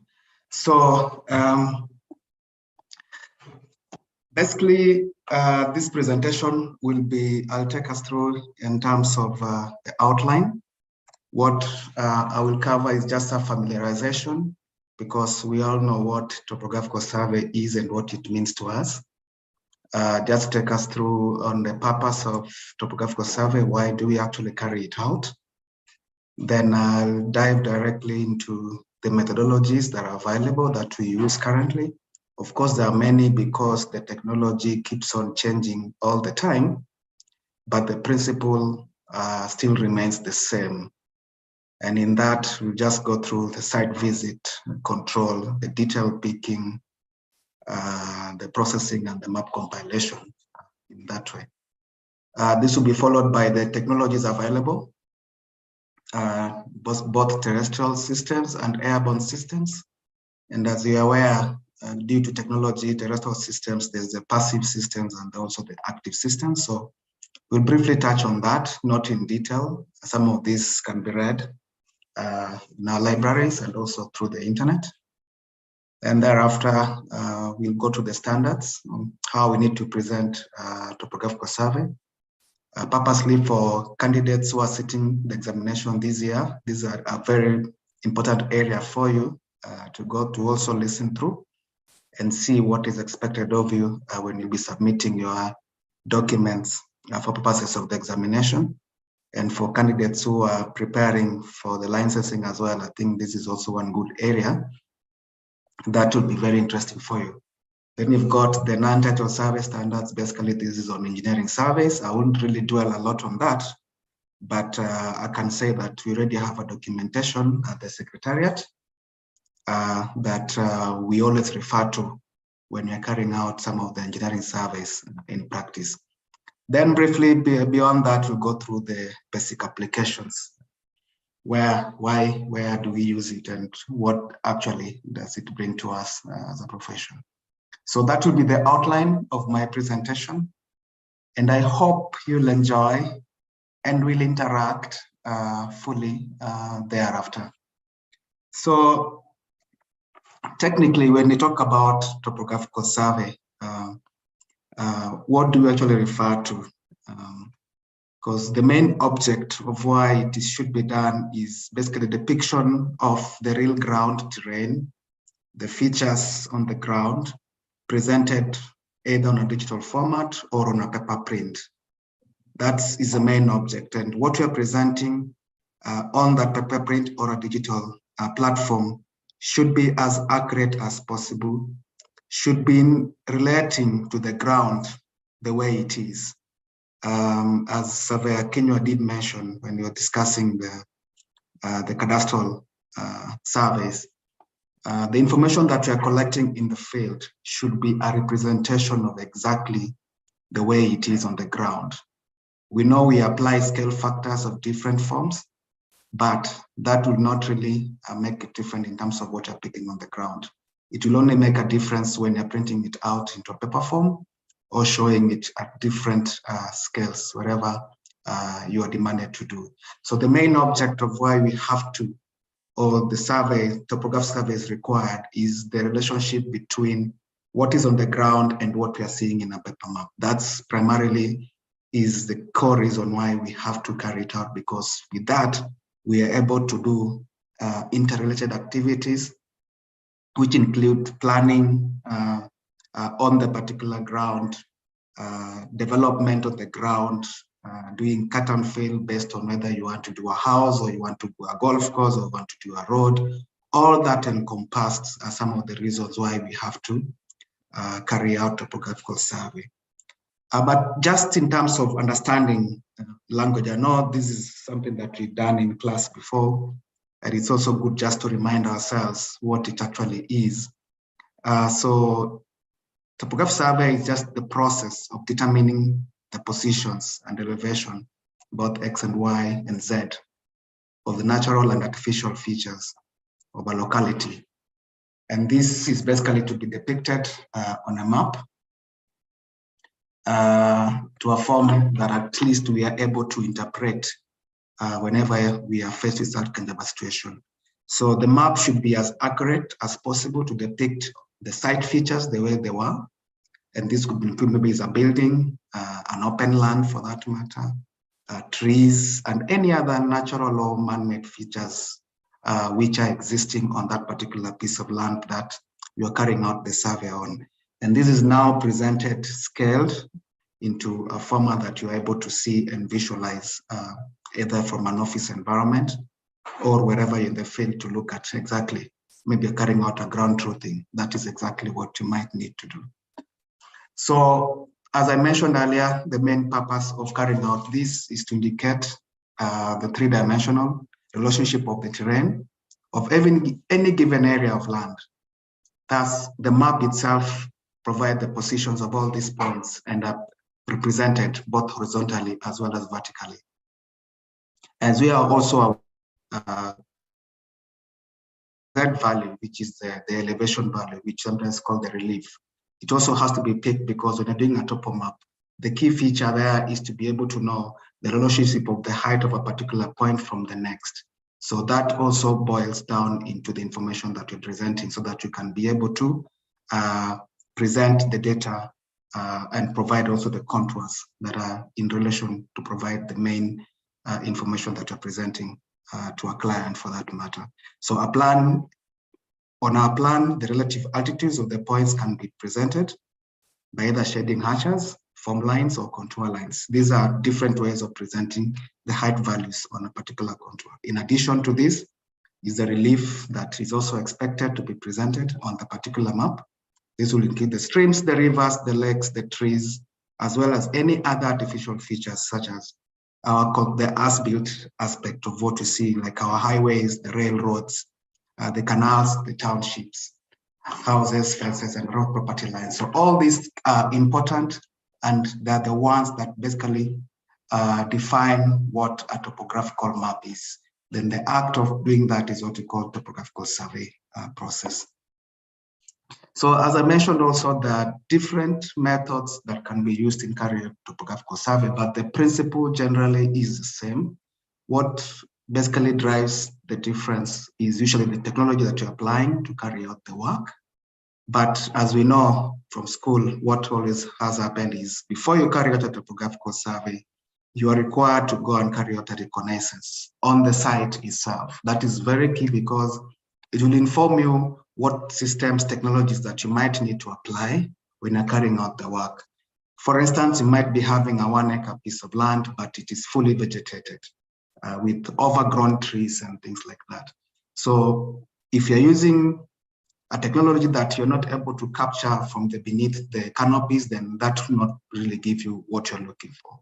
In that scenario, you might decide to use optical systems where you actually put boots on the ground to pick the features using the topo station for that matter. So that's why reconnaissance is usually key. Second to that, why it is also key is because you also need to make sure that you have relative controls where you're going to get your controls. That is the data of carrying out the assignment. So it is also key that you might need to visit to see whether there is any existing information in terms of the ground controls that you might use for that particular area.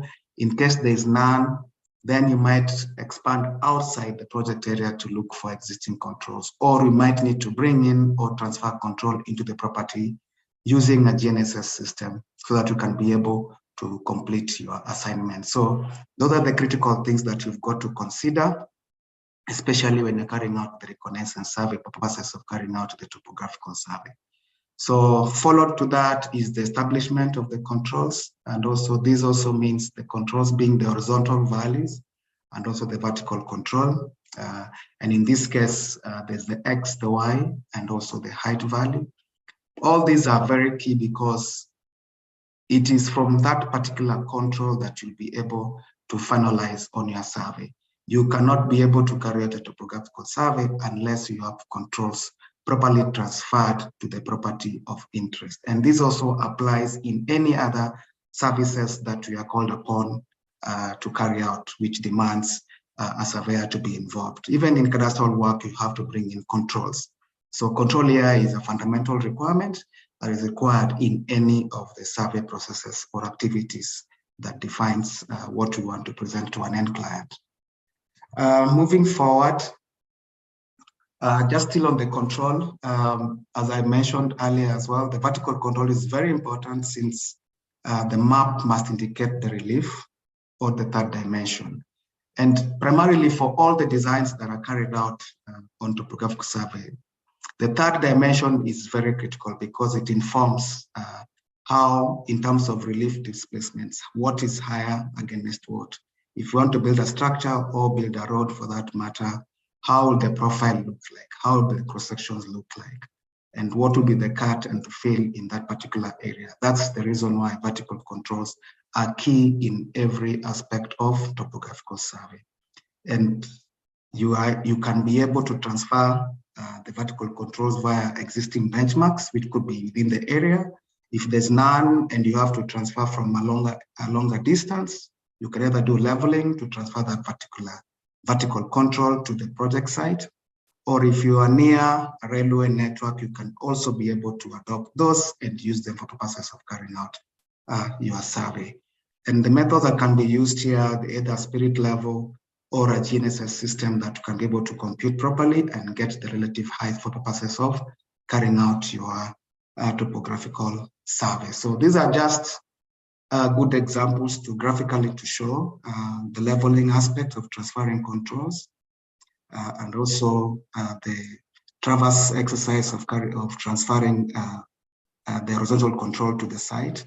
And this means can either be an open traverse or a closed traverse, but it all depends on where you are getting your controls from so that you can be able to carry out your topographical survey and complete it with the specifications in mind. So then once you have all your controls within the property of interest where you are carrying out your topographical survey, Then there's the detail picking. This is basically the picking of the features on the ground, and this has to be picked from the controls that have been provided by yourselves, or you may have found them on site. So there are also different techniques that are applied in terms of when you're going to pick the details on the ground. And when I'm mentioning the issue of detail, this is actually the physical features on the ground, whether it's man-made or it is natural. These are those are actually the details that you have to pick when completing or carrying out the assignment of topographical survey. So the 3 coordinates of any point or details can be determined by computing the measurements. So this also aligns with the equipment that we're going to use. Of course, the technologies, the principle is the same from different, when you're applying different equipment. So the only thing is, what will you do to make sure that you achieve the end results? So what happens from the control station that you are occupying, you'll either measure direction and the distance to an object, whether it's a corner of a tree or a corner of a house. And that direction and distance from a known station, you are able to do a polar computation through a software which you have, or if you're doing it, plotting it manually, you can be able to compute and know exactly the relationship between where you are, where the control point is to the object that you're measuring or pointing at. So those are what you have to do, but in current situation, we are usually being assisted by the softwares that you use, especially in terms of plotting the data once you've already downloaded. GPS, GNSS system has changed the scope in terms of how we carry out our topographical survey because it's a more rapid system. You've got your base station, which is working, and you have the rover station, which you're using for collecting the data. So it makes it easier to carry out the physical work on the ground. The principle still remains the same. What it will use is basically from the station where the base is, it will still have to coordinate, and the message between the rover and the base will basically coordinate it and pick distance and the bearing from the base station to be able to calculate the coordinate of the point that you're picking at that particular time. So the principle still remains the same, but the technology could be different when you're using an optical system or the GPS systems. So the detail picking process has to happen, and that has to be recorded into the equipment that you're using so that you can be able to go and download that data and carry out the physical processing of that information so that you are able to present either a TXT file or a CSV file with the codes of what the feature you picked, the actual coordinate of that particular feature that you picked, so that now with that CSV file or a TXT file, you will be able to export it into a graphical format and do the layouting as expected or as may be advised for purposes of presenting the graphical work to your client. So this is just something I picked from a friend just to give an impression of what you could be looking at. So you have the boundaries, which is provided there in green, as you can see. Then you've got the beacons at the edges. So for every topographical map that you are preparing, it is always prudent to first identify the perimeters of the property, either by, if it's general boundary, you are confined within the property, or it's a fixed boundary and you know where all the beacons are. It will be prudent for you to pick those beacons during the process of carrying out the topographical survey. And all the features within the property, the trees, the buildings, the gullies, any lagger that is there, or any other interesting man-made feature in the property has to be picked up. And all these are done throughout the process. And the end result would look, after the processing, would look something close to what you're seeing on the screen.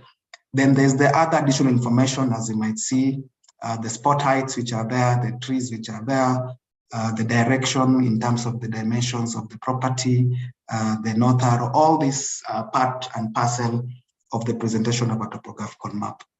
There are different kinds of examples, but these are just what I picked from a friend, just to give a guidance on the detailed survey, what is expected to be picked on the ground. Of course, the main aim of carrying out the assignment is to be able to relate the map with exactly what is on the ground. That is the primary object of carrying out topographic survey, so that now if there's any design that has to be carried out on that particular drawing that you presented that depicts the ground the way it is, then there's no omissions, especially anything above the ground or anything below the ground in the event that there'll be any excavation on the property. So let me take you through the technologies of carrying out, or what is available. So generally, there are two sets of technologies. It can either be terrestrial, which is the ground-based systems, or it can be an airborne systems. But of course, by purpose, I left out the space systems because they're generally for small-scale mapping and very huge, especially for an entire country at some points. This is where we have the satellite-based imagery. Because the end product of what we are getting from all that is still a topographical map of an area for purposes of either upgrading or for general mapping. So if we dwell technically on the terrestrial technologies for this presentation and the airborne technologies, of which both can be passive and active systems. And in this, what I mean is the passive systems are what use the natural light to depict information, or we use it to collect data using natural light. While the active systems here are the laser systems, the laser beam systems. So the technology itself transmits the light, a laser beam, to the object and waits for the return to be recorded back. So that is what we refer to as the active systems. And of course, most of our satellites, apart from the radar systems, are all passive systems. So on the terrestrial part, we've got different examples, which we are all aware of, like total stations, which are, could also be optical, or could be passive or active.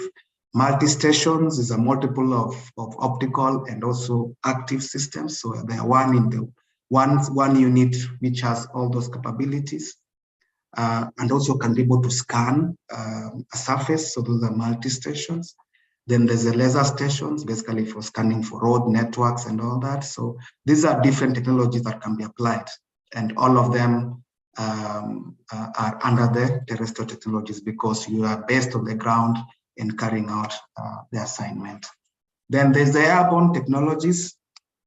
This is where we can be either manned systems or unmanned systems.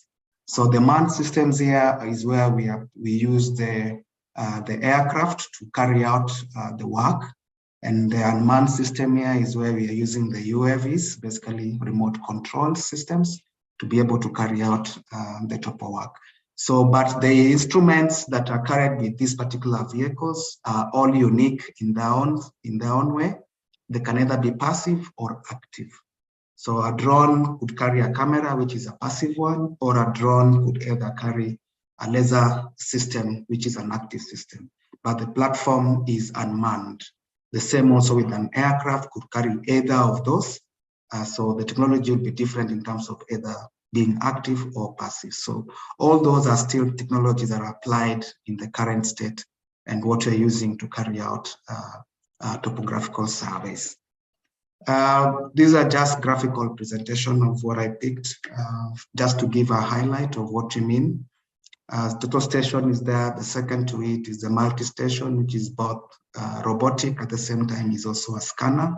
Then you've got the level, digital level on the far top right corner.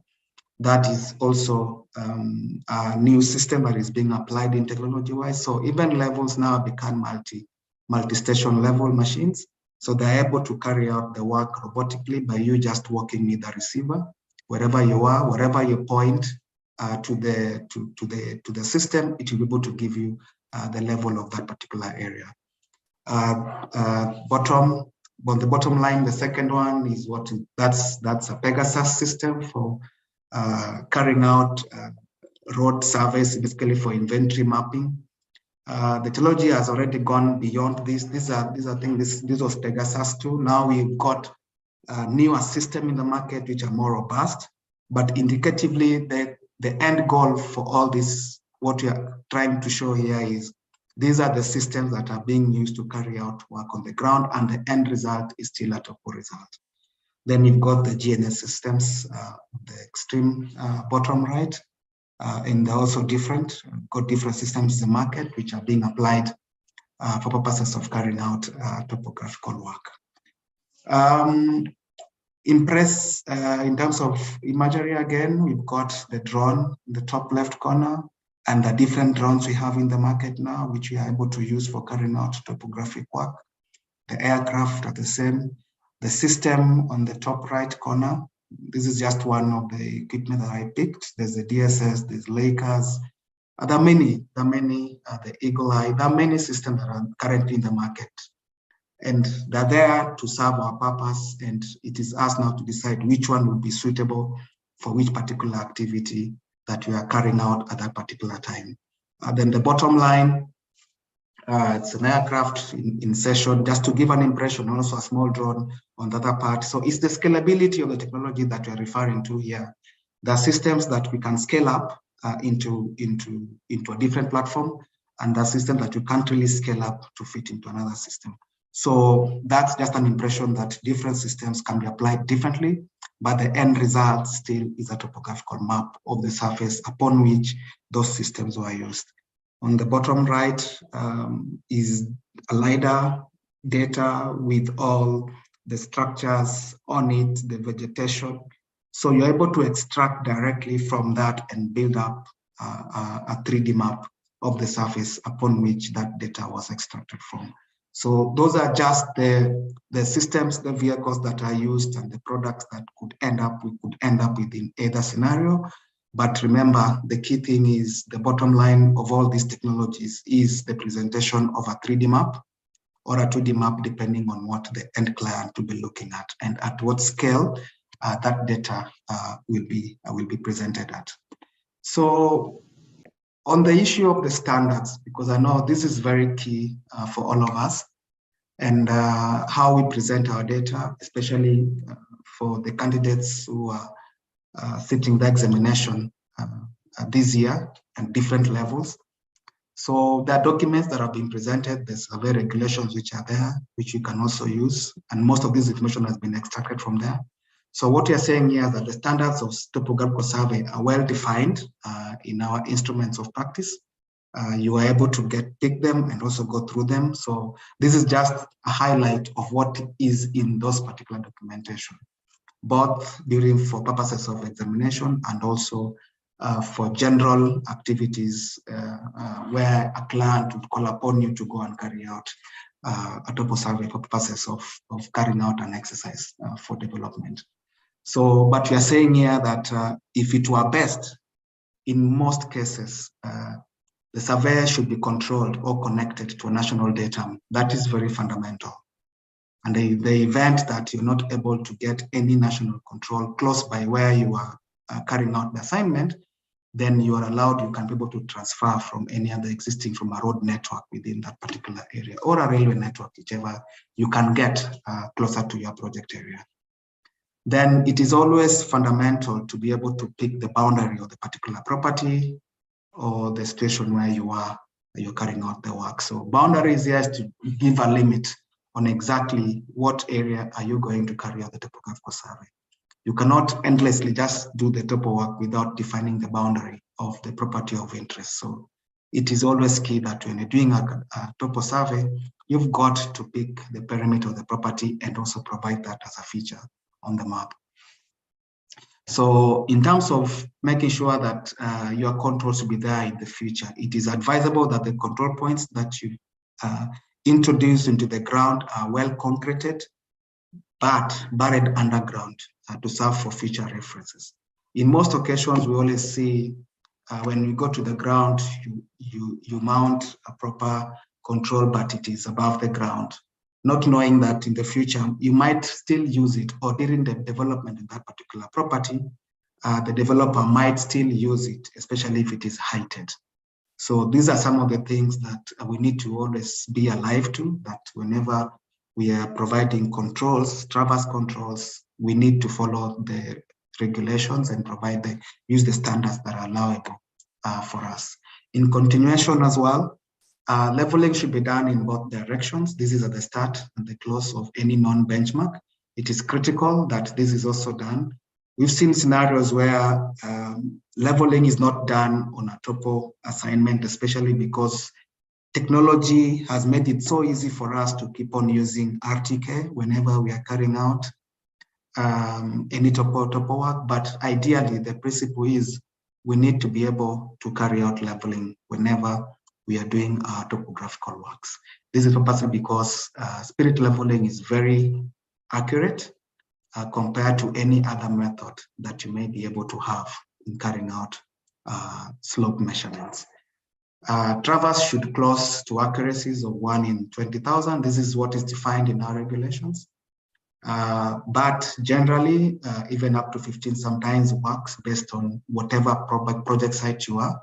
But ideally, what we've seen happening nowadays is somebody going to the site, he sets up his GPS, he starts carrying out the RTK work, and later what is called the post-processing of the GPS location as a standard point, then completes the topo. That is not really ideal in our world today. We know sometimes it works because some of these topos are done in situ, where the client is only looking at what is on the ground and what is the average height of the area. But ideally, what needs to happen is if you're setting up your controls, then you've got to meet the actual standards which have been set up. In terms of picking of features, and especially features that are rectangular or circular in nature, it is always good to pick at least 3 points of a particular feature. For a building, if it is a rectangle or a square, it's good to pick the four corners, but if you're not able to, at least pick the 3 corners of the particular property.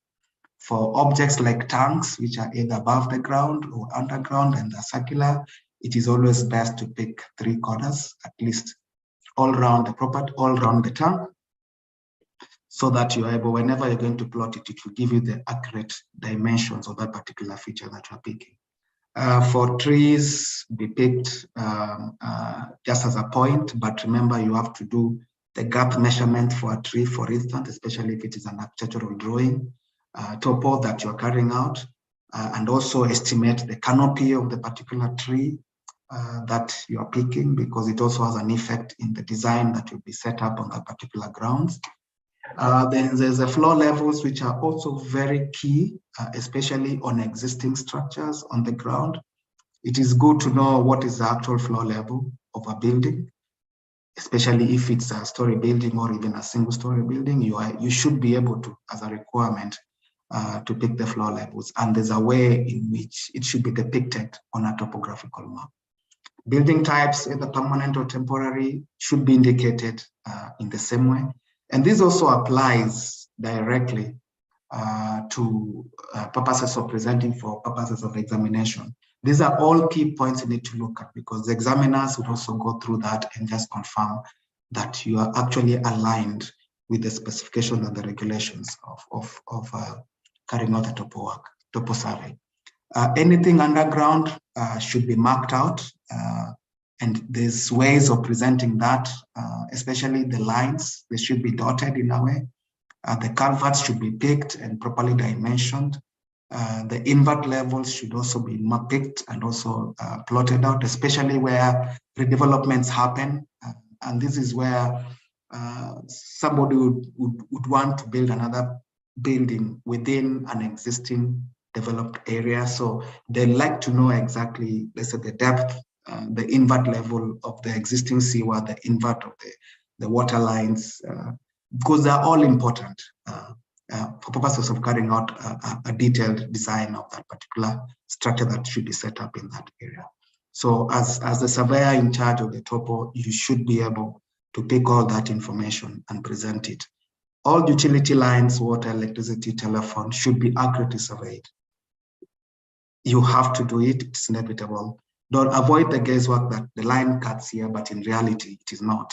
That will just make the information they're presenting not to be accurate, and somebody can question whether you went to site or not. I think there have then been many instances where people use existing aerial imageries or Google data for that matter to generate a topographical drawing, and also use satellite radar information on terrain and append that as if it is inaccurate. What I'm telling you here is it is best for you to go to the ground, carry out the work as expected. Do not use any other form of data. You can only use it as a reference for purposes of getting to understand whether you've actually completed the entire scope, or as a guidance on what you might have missed out on the ground, but do not rely on any aerial imagery of an area, because don't know when that image was taken, or satellite image, because of the timing of the data. And also, if in case there's verticality that is also expected, the information that already you have through this satellite might not be useful. That's why going to the ground, boots on the ground, is always key whenever you are faced with a situation to carry out a more detailed topographical work. So elements of embankments, cliffs, curbs, and ditches should be surveyed by giving the actual levels. And this is very key for purposes of carrying out designs of the data that you have presented. Spot ice should be distributed depending on detail density and also the roughness index of the particular site. So if it is a more relatively gentle site, then you also need to distribute your spot ice when you're plotting the data correctly. So trees should be picked at spot levels. That's already, I've mentioned that initially. But remember, the trunk radiuses should also be determined, because they also support in the information that you're presenting. Allow me to dive through on the engineering part of it. I know there's a booklet at the institution that we refer to and advise our candidates who are sitting for examination to actually get this book. It's a nice booklet that offers and gives guidance on the details of what is expected when I'm presenting any engineering drawing, especially on the profiles, the sections, and also general topo. It complements with what already we have in the regulations. So you can use them side by side to present that particular information. Key to it is the symbologies that are expected when you're presenting your data, the coloration, what the colors that you have to use to depict these features on the map. You might not be able to use to mark out a building with red color, or maybe yellow color, or maybe green color, because there are particular colors that have been already defined to represent these features and how you need to label them, how you need to depict them in terms of features on the map. So get these documents and they'll be able to support you in whenever you are faced with the examination in the future. However, for purposes of practice, it is also good to always adopt this symbology, so that now whenever anybody looks through a drawing that has been presented or a document that has been presented, it is unique in itself. You can relate to drawings when they are done by different people. But if you are not congruent in using the same technology, the same principles, the same standards, then a topo done by one person would be different, even if it's for the same site, will be different with what somebody else can do. But in terms of making sure that the client is happy, it is always best to keep to the right standards.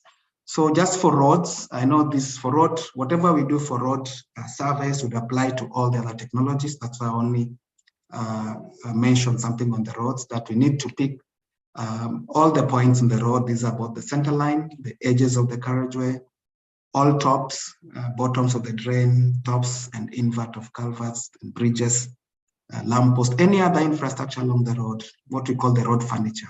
They are all important, especially when you're picking ditches, purposes of either improving a road or for virgin lands that are roads to be done, or doing an as-built survey after the construction is complete.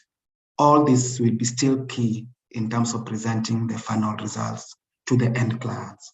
Remember, what you pick is what you present. If you don't collect the data in the field properly, what the client will get in the end will not be accurate. So what we usually call GIGO, garbage in, garbage out. So I'd always propose or always urge all the surveyors, whenever you're carrying out topo works, let us be keen on what you're collecting.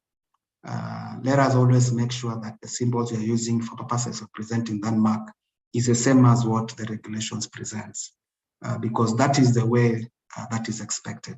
if you present it in a different way, somebody might not interpret it properly. But of course, I know we have the legend information that can also support what you presented. It is always still best to keep to the same symbologies, not to interfere by saying a symbol represents a building, but in reality, it is a tree, something like that. So it's always good to keep to that standard. Moving on, since all the data that you have collected, we've got to present it in form of a map, either digital or a printout for that matter. It is always best to use standard scales. I've been faced in a situation whereby somebody presented a map at a scale of 1 in 1,100. And I did wonder why that, because it's not a conventional scale in itself. So it is always best that we all, at some point, at one point, you had a scale with you, that 3-level scale rule with you. So it is always best to keep to the natural scales that are there, which means somebody getting that map and opening it up is able to do measurements on it using a normal scale rule, not to start struggling and scale one section, but is not able to make meanings out of it. In terms of paper sizes and standards, there are basically the 4 paper sizes that are there. Of course, we've got the A4, but it's not really for purposes of presenting a proper map. So there's the A3, A2, A1, and A0. These are standard. It is always best to keep to that. And I believe also when you're presenting cadastral projects, there are specific sizes that are required for purposes of visualization when you present those drawings to Survey of Kenya for checking. So the standards have to be maintained. The grid lines should be plotted either in full or as crossed depending on the client needs. We've got what the client will be looking at the same time for our friends doing examination. There's also the requirement of having them either fully plotted out or as cross dots on the particular layout. So you stand to be guided accordingly, but those are the general regulations that can be used in that particular part. A map always has a north arrow. Don't always forget, we've got maps without north arrows. By somebody assuming that as long as you have the grids, then automatically somebody will know that this is north. It is not always the case, because you can rotate the drawing and you misrepresent the values of the north and cross them with the ones on the easting and the northing. So it is always best to align with that and make sure that the north arrow is always presented on the map. For contours, interpolation is also key. I know, because you are not able to draw the contours manually. So in most occasions, we rely on the software to carry out the interpolation. But this entirely would depend on the number of spot heights, the spacing of the spot heights, the way you pick the spot heights on the ground. Do not sketch this. I know stations might force you where you are not able to collect the data in the field. So you are trying to see or visualize that area on the ground and trying to sketch the contours on the drawing. It might not work and provide accurate information. So try as much as possible to cover the entire grounds with spot height so that whenever you are interpolating and generating proper contours, then it covers the property of interest in totality. The labeling of the contours, the standards for that, the cartographic procedures are provided for. How you need to label contours downhill or uphill, how your contours should behave when there's a gully, for instance. Should contours cross buildings or not? Should contours cross roads or not? There's already guidelines for that in our regulations. So it is always important that we all look at that and see whenever you're presenting data to an end client, it is key, it is as per what we are entitled to do. Then there's the title box, which is also important in terms of making sure that whatever we are presented on a map is fully represented with the details that are keen in terms when somebody reads it. And this would include the scale of presentation, then the project name and the title of the particular map.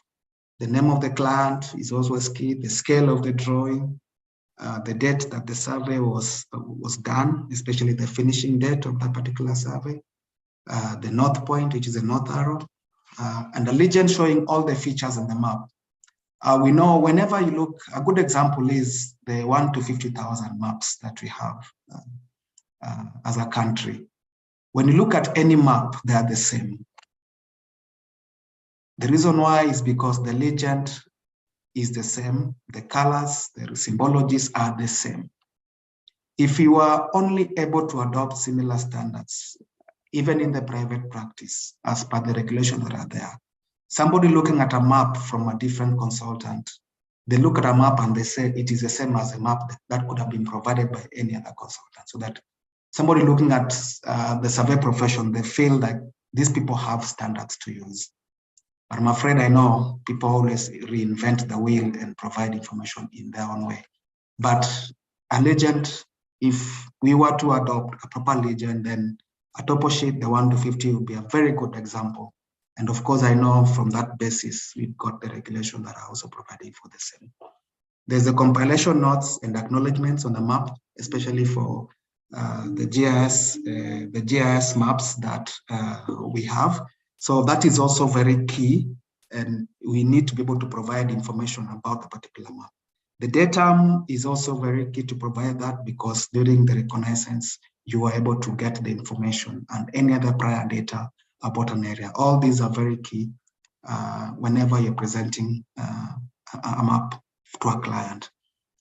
Space for approvals and or revisions is also one section of a map that is also very key to have, because sometimes you present a map, then the client says that, no, I want this and this. Then now you say that is second revision of the particular map. So you are able to lay your maps in order. So if anybody ever wanted information about the first drawing that you ever presented, they're able to check by looking at the revisions of the map.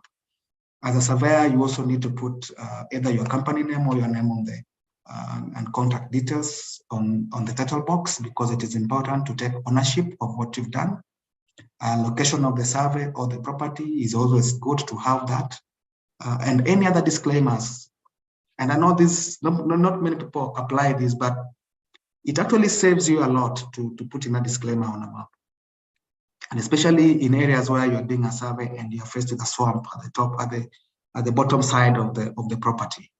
And you are not able to access those areas. And at the same time, you want to present contours. And everybody knows that you did not actually go into the swamp.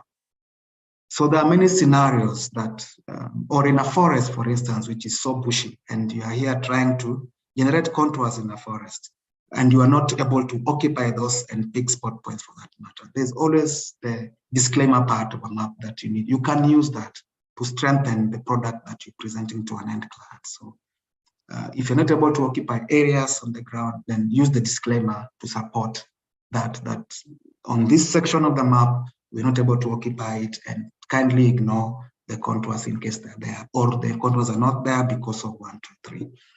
And if you are presenting a map to a client and there are a series of maps are presenting, always provide the index to the adjacent sheets. It's always vital that you present that information. And this applies to either small scale maps for a township or something like that, or a county map that is presented in different scales for purposes of viewing by the end user.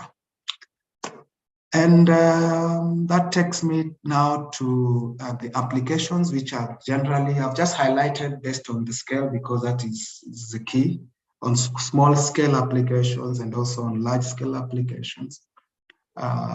We all know where to apply, why we need the topo maps and where to apply the topo maps, and what is the end results of that and how we can use it. So for small scale mapping, which basically is providing little features of a wide span of area, spatial map planning needs, county size or national wide, you can be able to present that data.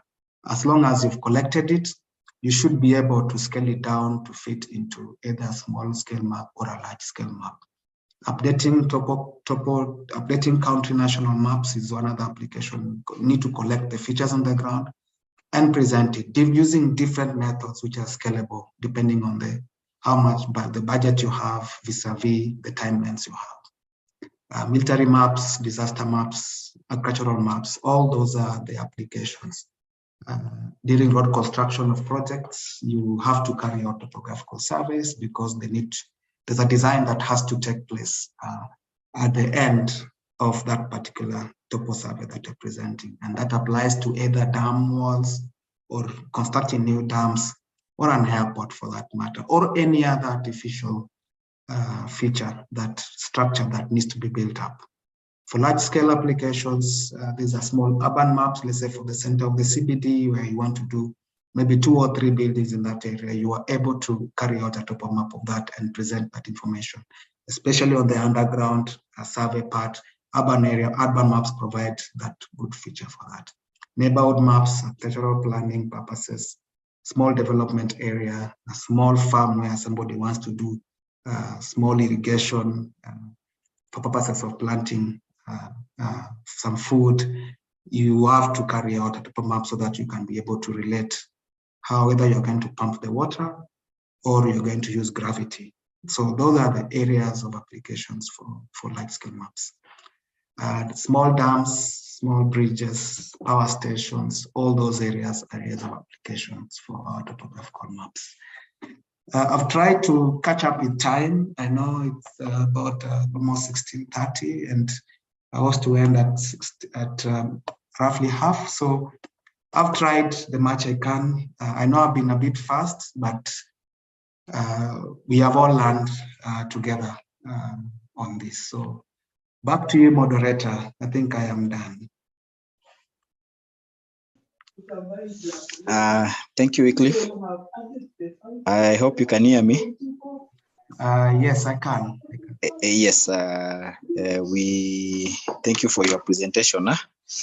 The moderator has left, so I'll step in for Asala. And there are several questions, about 7 of them, but I think I'll read 5, which you can answer. There's a question from Adola David. Is asking, is there any reference document on the standard symbols and colors application where when presenting a topo work? That's one from David Adola. Then there's the second one from Bernard Omondi. Is asking, where do you classify the surveyors that are mainly working in road construction? I think you can take those 2 first, then we can continue the rest. So for Adola, yes, there's a document which you can get. The survey manual is there. And also the requirements for and the licensing of how to prepare topo maps, it is also there. What I can do is I can organize these documents and share with the Secretariat, and I believe they'll be able to share with all of us as well after this. The second question with Bernard, where do you classify what? Road surveyors, or I didn't get it clearly.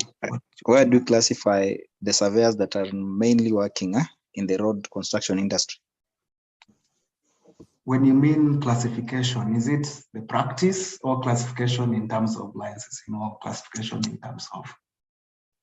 Because all I know for an engineering surveyor within the institution, we have a chapter for engineering surveying where they can flex and where they're being registered through as full members. And beyond that, as you are all aware that we've been working through to revise the legislation so that now we can also license directly through that, which is still a long way to come. You still need to carry out the normal surveys, cadastral, to be licensed as a licensed surveyor. So I don't know if I've tried to answer him or not, because, but anyway, you can tell me. Yes, I think you have tried. And the most important thing is that there's a chapter for engineering surveyors within ISK. So probably Bernard is well answered. So we'll go to the third question. This is from Martin Musa. He's asking, currently, do we have any sensor that can give us the quality and volume of water? Quantity and volume of water. Yes. What I can say is there's technology out there that we can use to map underneath the water. These are special radar systems that are able to penetrate water to the bottom. And once you are able to map the sea bottom properly and get that information, and also have information about the depth of the water, you should be able to create quadrants and get the volume. So through softwares, you're able to get the volume of the water in that case. What is key in this situation is you have to map the bottom of the surface that you want to measure the volume of the water, so that you create a 3D model of the surface. Then the rest now you can apply different technologies to get the volume of what you're looking at. So it is very possible. It will not give you the volume of the water as when you're measuring, but the technology will give you the surface first, and then you model that surface to create a volume out of it. Okay, thank you for that. There's another question from, this is Surveyor Sogo. He's asking, there's a lot of engineering surveys carried out every day with controls provided, but where can one get the data? These are not submitted to the Survey of Kenya. That's a very good question, Surveyor Sogo. And I know it is one area that many sagas have tried to streamline. And I know Ketraco, I know Kenha, and all the other road agencies. They are now requiring that if you're carrying out controls for any of their roads, you are required to submit that to Survey of Kenya for purposes of approval. So there's a good step going forward. However, this is on the main controls, not the small traverse controls that we do. So when you have those main controls and they have been submitted, I think from there you should be able to buy these control maps and use them. But it is always best that whoever is carrying out or whoever has been assigned these mega projects, that whenever they carry out the controls for these mega projects, they should be able to submit them. And the government officers in this institution should actually follow up through to make sure that the drawings or the control network is actually submitted by the consultant for purposes of use for any other future work. So it is something that already has been initiated, I'm aware. Maybe it's just the implementation of some of the projects that are not fully done. I know it is something that already has been initiated. Back to you. Okay, thank you. We'll move on. Boniface is asking, what is the difference between Topo survey or map and Topo Cadastral survey or map in terms of presentation, costing, and regulations involved?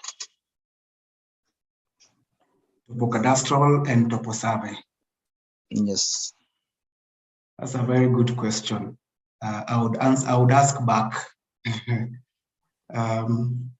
Topo Cadastral basically is a topo, but also a cadastral background done around it as well.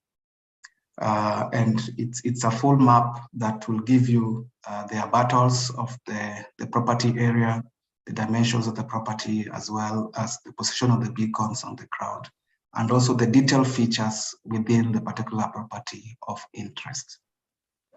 And all the structures within that, all dimensioned. That's, in essence, is what is a topo cadastral map. There's not much difference in the topo map, unless it's only for engineering works that you're carrying out, especially for a road network or any other infrastructure data, like either a dam survey.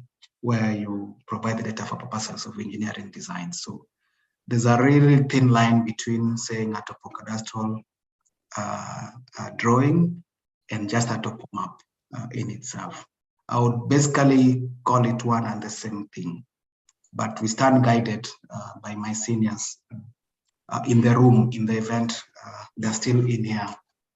I would call either one of them to just elaborate in case there's any difference, because from my end, a topocadastral map and a topo map, it means the same thing, because we are expected to carry out boundary survey at the same time carrying out the topo work, if you're called upon to carry out topographical survey on the ground. But for linear infrastructures, you are also still required to overlay the boundaries of features of properties along the road of interest, so that now you're not encroaching. So there's still cadastral work in that particular engineering drawing that you're presenting. So it's really a thin line in there. So if you don't present the cadastral overlay on the drawing, then it's just a topo map. The moment you put in the cadastral boundary on that particular drawing with all the battles around it, with all the dimensions and any other cadastral feature on that particular drawing, then it ceases to be a map, but just a topographical drawing. But we all stand guided on that. Back to you. Okay, thank you. I hope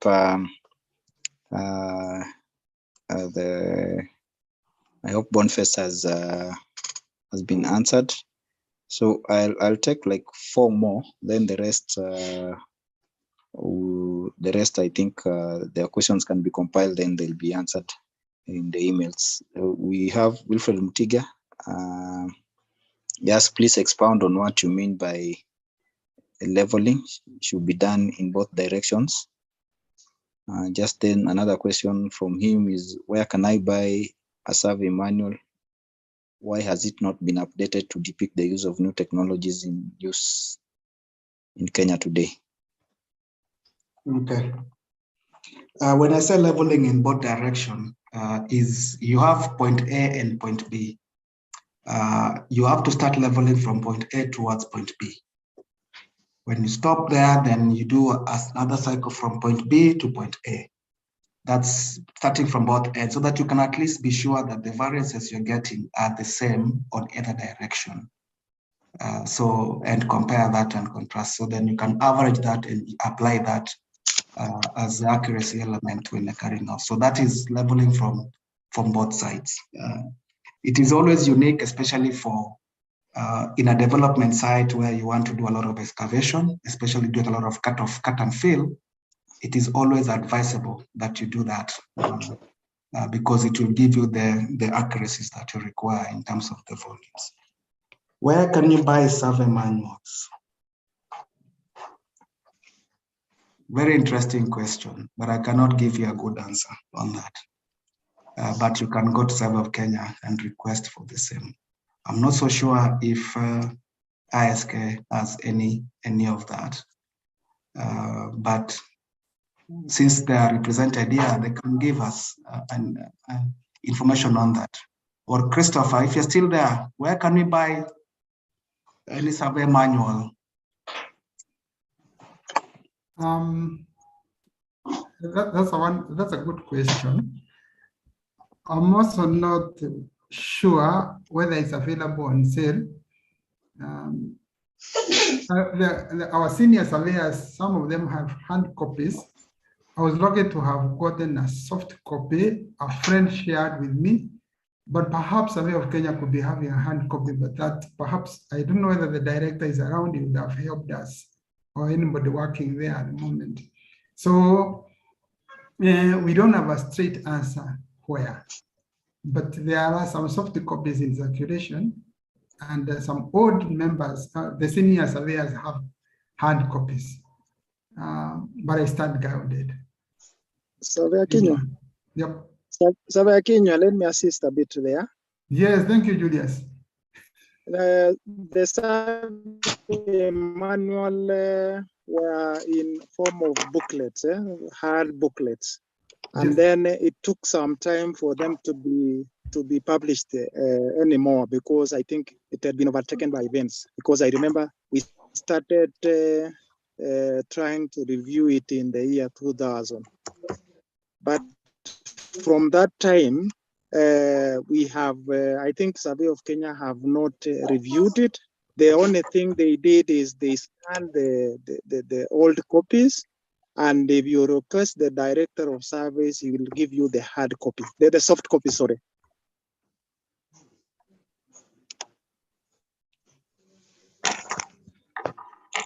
Hope you got me. That's a very good answer.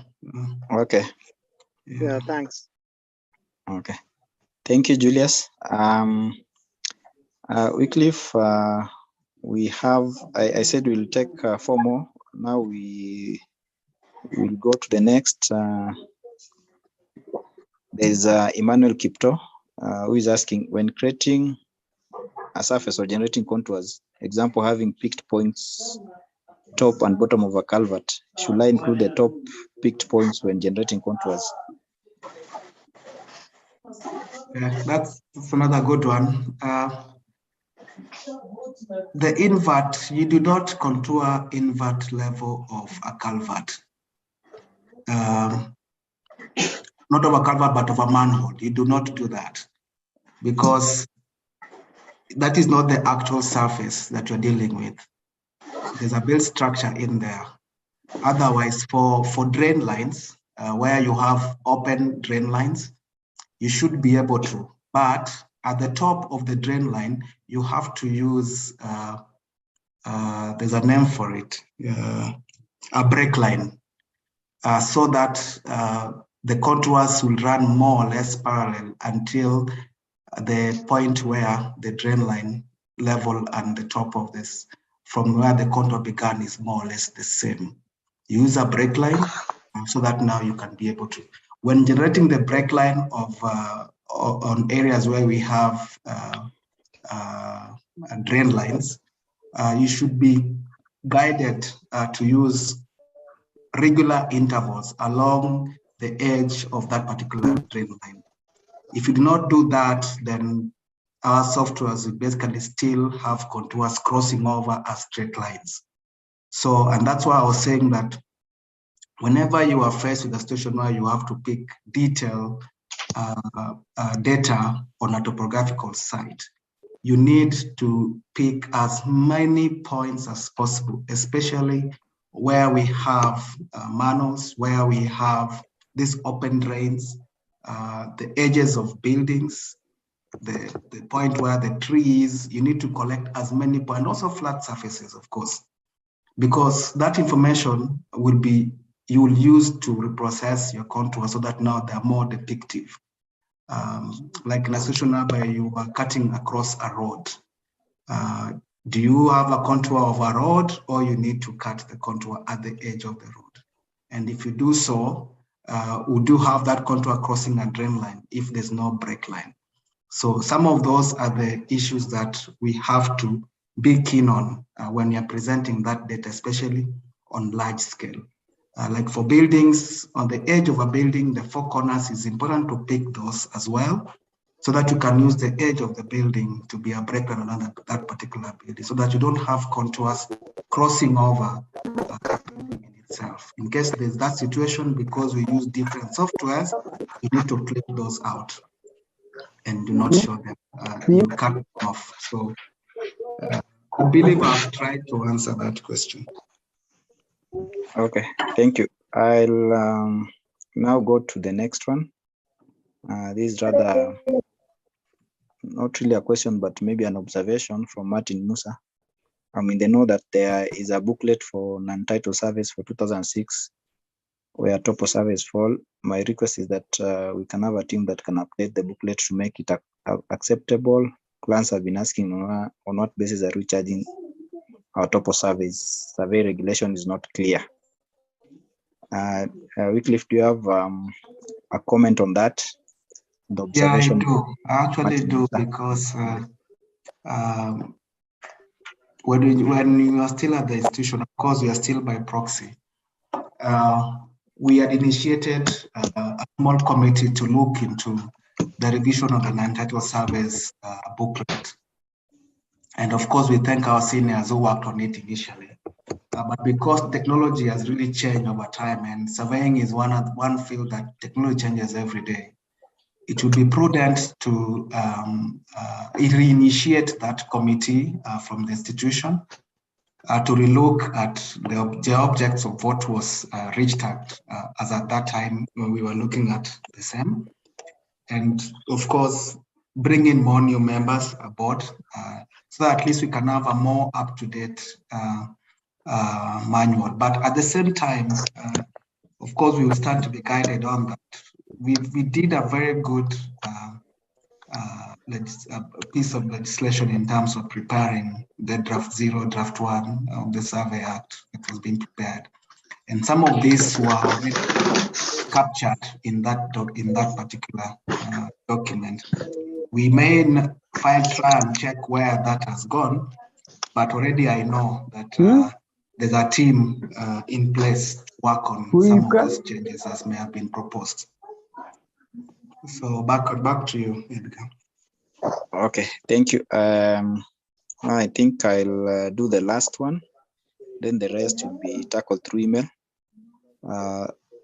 There's Elijah Toom asks, can engineering surveyor who is registered under the engineering sector chapter carry out cadastral survey services, for example, signing of mutation forms? Then can an engineering surveyor who is registered under the engineering sector chapter, okay, carry out cadastral survey services, for example, signing mutation forms for the case of technician and any other level? Okay, I think for purposes of cadastral survey, the law is very clear on what somebody needs to do. You have to register as an assistant if you're not licensed. You are registered as an assistant with your principal is a licensed surveyor. Then through that, they'll be able to guide you accordingly on what you can do and what you cannot do, because you are there for training for the duration that you'll be under them. So I believe that should give the candidate the chance to sign but of course the surveyor has to be there to sign. Them, they sign that they've done the job, but the certificate will basically show that my assistant carried out the exercise under my instructions. So that already is provided for in law. So it has nothing to do with whether you are registered under the engineering survey or not. What matters is, are you attached to a licensed surveyor to be able to carry out cadastral surveys? But of course, we stand guided. Any other Julius or Teach can give a guidance also. That's the understanding. Or Kinyua, that's the same understanding. You can also provide some highlights on that. Okay, thank you. I think there's an interesting here. You can just take it. Okay. Tanui Collins asked, with regards to engineering survey, we have seen an influx of foreigners, especially Chinese, coming in and undertaking such tasks at the expense of Kenyan surveyors. How best can we tackle, or is it ISK taking steps to tackle this? That's a very interesting one. I think it's not the first forum that this has come up. I think in most of the forums that we've engaged in, this has been an ongoing issue. It's a thorny issue, and also it's something that can be either tackled at different levels within the profession, either from the Director of Surveys Office for quality checks, or from a directive from the CS office. But I don't know because we've been discussing this for quite some time now. I might not give you a proper answer what needs to be done, but since my seniors are in this forum, maybe they could have some better, good understanding of what we need to do as surveyors so that we can mitigate on this prevalence issue we are struggling with. Kinyua and any other senior surveyor in the forum, maybe you can help with that. Okay, let me help you, surveyor. what happens is when we are getting this funding for maybe construction of roads, it is government to government engagement. So what happens is that the funding comes from, for example, China, and even some of the technical personnel are originating from China. So until such a time whereby we have to actually push it through the cabinet level, say that we limit the number of professionals who are coming from those countries. That is in part of surveying, in part of even civil engineers and all that, because you will find that they are actually coming to do the work which we are capable of handling. So that should be originate from the CS lands, who should actually draft a certain document that will go to the cabinet, and then the cabinet, upon approval, will now go to the treasury. And when they are doing any project, when both governments are initiating any project, it will be part of the document that will be used. That these officials or this profession only need maybe one or two, but we don't need even the technical ones that are doing the work. So that is actually a very tall order, which we need to push it through the Ministry of Lands and also the cabinet approval. I thank you. Thank you, Xavier Julius, for your input. I think we have there's someone who has raised his hand. Ken Kimtai, do you have a question for our presenters? Ken? Yeah. Okay, go ahead. Thank you, Edgar. I have a question. Thank you, Wycliffe, for the presentation. My question was, could you also touch on the presentation when you are compiling a file for submission? For those of us who want to get licensing for submission to ISK, how could you compile that file for topographical survey? Thank you. Okay. That is another presentation, but for topographical survey presentation to ISK, what we've always said from the word go, that we stick to the same regulation, stick to the same parameters that is required for purposes of submission also to the Land Surveyors Board, because it will ease your burden when you are applying for your licensing. So it's not only to ISK, but the requirements that are demanded when you're presenting topographical drawing to for purposes of licensing is what we've actually been championing for. I think from the word go, we reinitiated this, the 3 chapters of the institution. But just in highlights, what you need to do when presenting a topographical purposes of examination for the LSB. I did mention them in my presentation, but just on the key highlights that you need to look for. Number one, you first need to make sure that there are proper controls within the property or outside the property. So control network is very key, both horizontal and vertical, and where you've transferred them from. So the method of transfer of those controls is also very key and very important, whether it's through a GNSS system or through a normal traverse network, which also will be you'll be required to present as purpose of presentation to the LSP. Then, so that takes care of the X, the Y, and also the Z. Then when you're collecting your features on the ground, what is very key in the presentation is you need to make sure that the grounds you are choosing has at least a gradient, which is not, an area which is not too flat, but has at least a slope of maybe 1 in 12 or 1 in 7.5 degrees. So you can be able to present proper contours, or the interval between the contours is not smudging, so that now you are not able to even give indications of what are the actual heights of those contours. So that is a consideration that you also have to look at. When you're collecting your features, it is important that you pick the features properly. If it is a tree, you have to pick the tree properly and also estimate the diameter. If it is a building, you pick the four corners. If it's a manual, you pick the four corners. Those are just the basic things that you need to look at. But as we've mentioned earlier, that these presentations are going to be shared. In my presentation, I did mention those particular elements. So I don't think you need to worry. After sharing the documentation, you'll have the information with you. And in case there's any other query that might arise, we are always there to assist or provide further insight in terms of the actual filing to be presented. But also, Surveyor Kinyua did mention the same way you present a cadastral job to Survey of Kenya.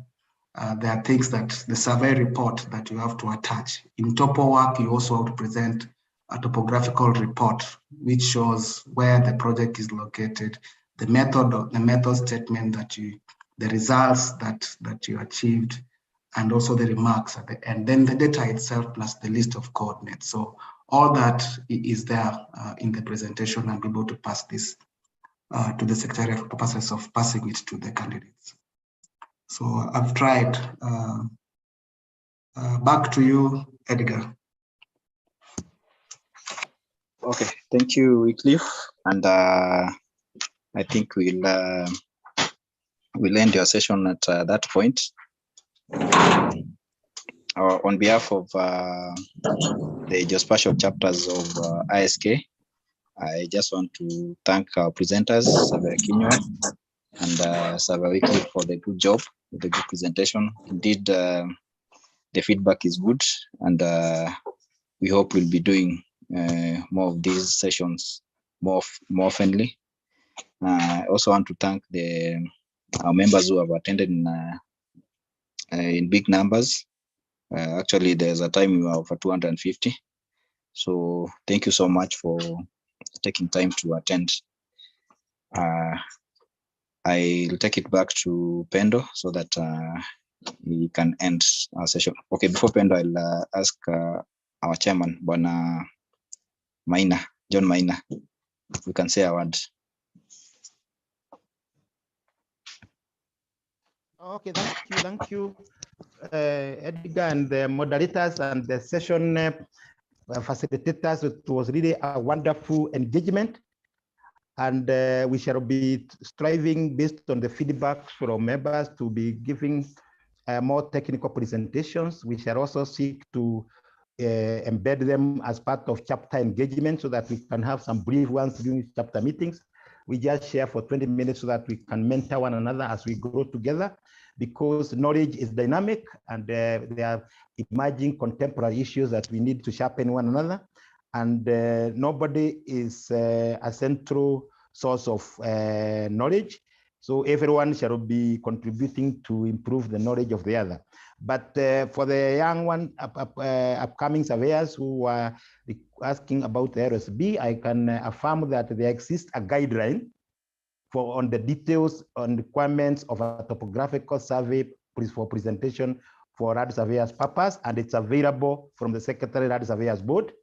So if you contact, currently I think it's Mr. Gomo, if you contact the Secretary to the Land Surveyors Board, you'll get a guideline as to on what the board had previously set as the basic content of a topographical survey for the purpose of licensing. So you start guided, and we shall endeavor to share information we have. For those who have soft copies, I know we shall try to source one and share, because that is information to guide others. Otherwise, thank you all, and I have nothing much to add. I also refer back the system to Nipendo, and we shall endeavor to make more arrangements for such trainings. Of course, they earn CPD points, and they also add value to our knowledge. Thank you all.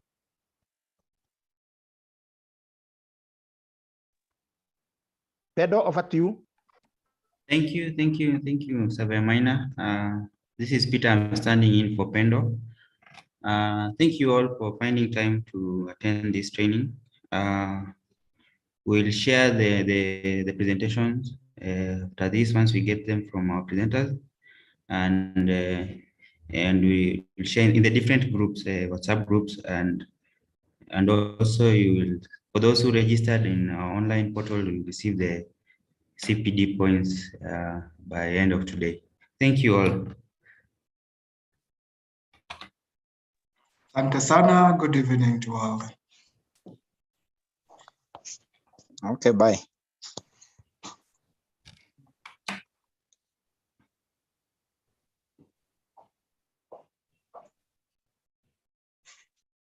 Bye.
Yes.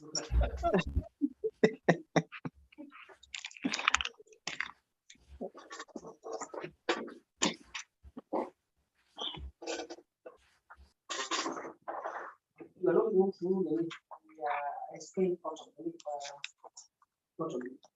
If you need to list you are not you register.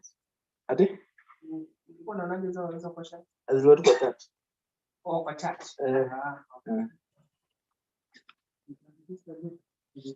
Kuna email register tu saa hii tu kabla aanze ku Register hizo unapata. Utaget.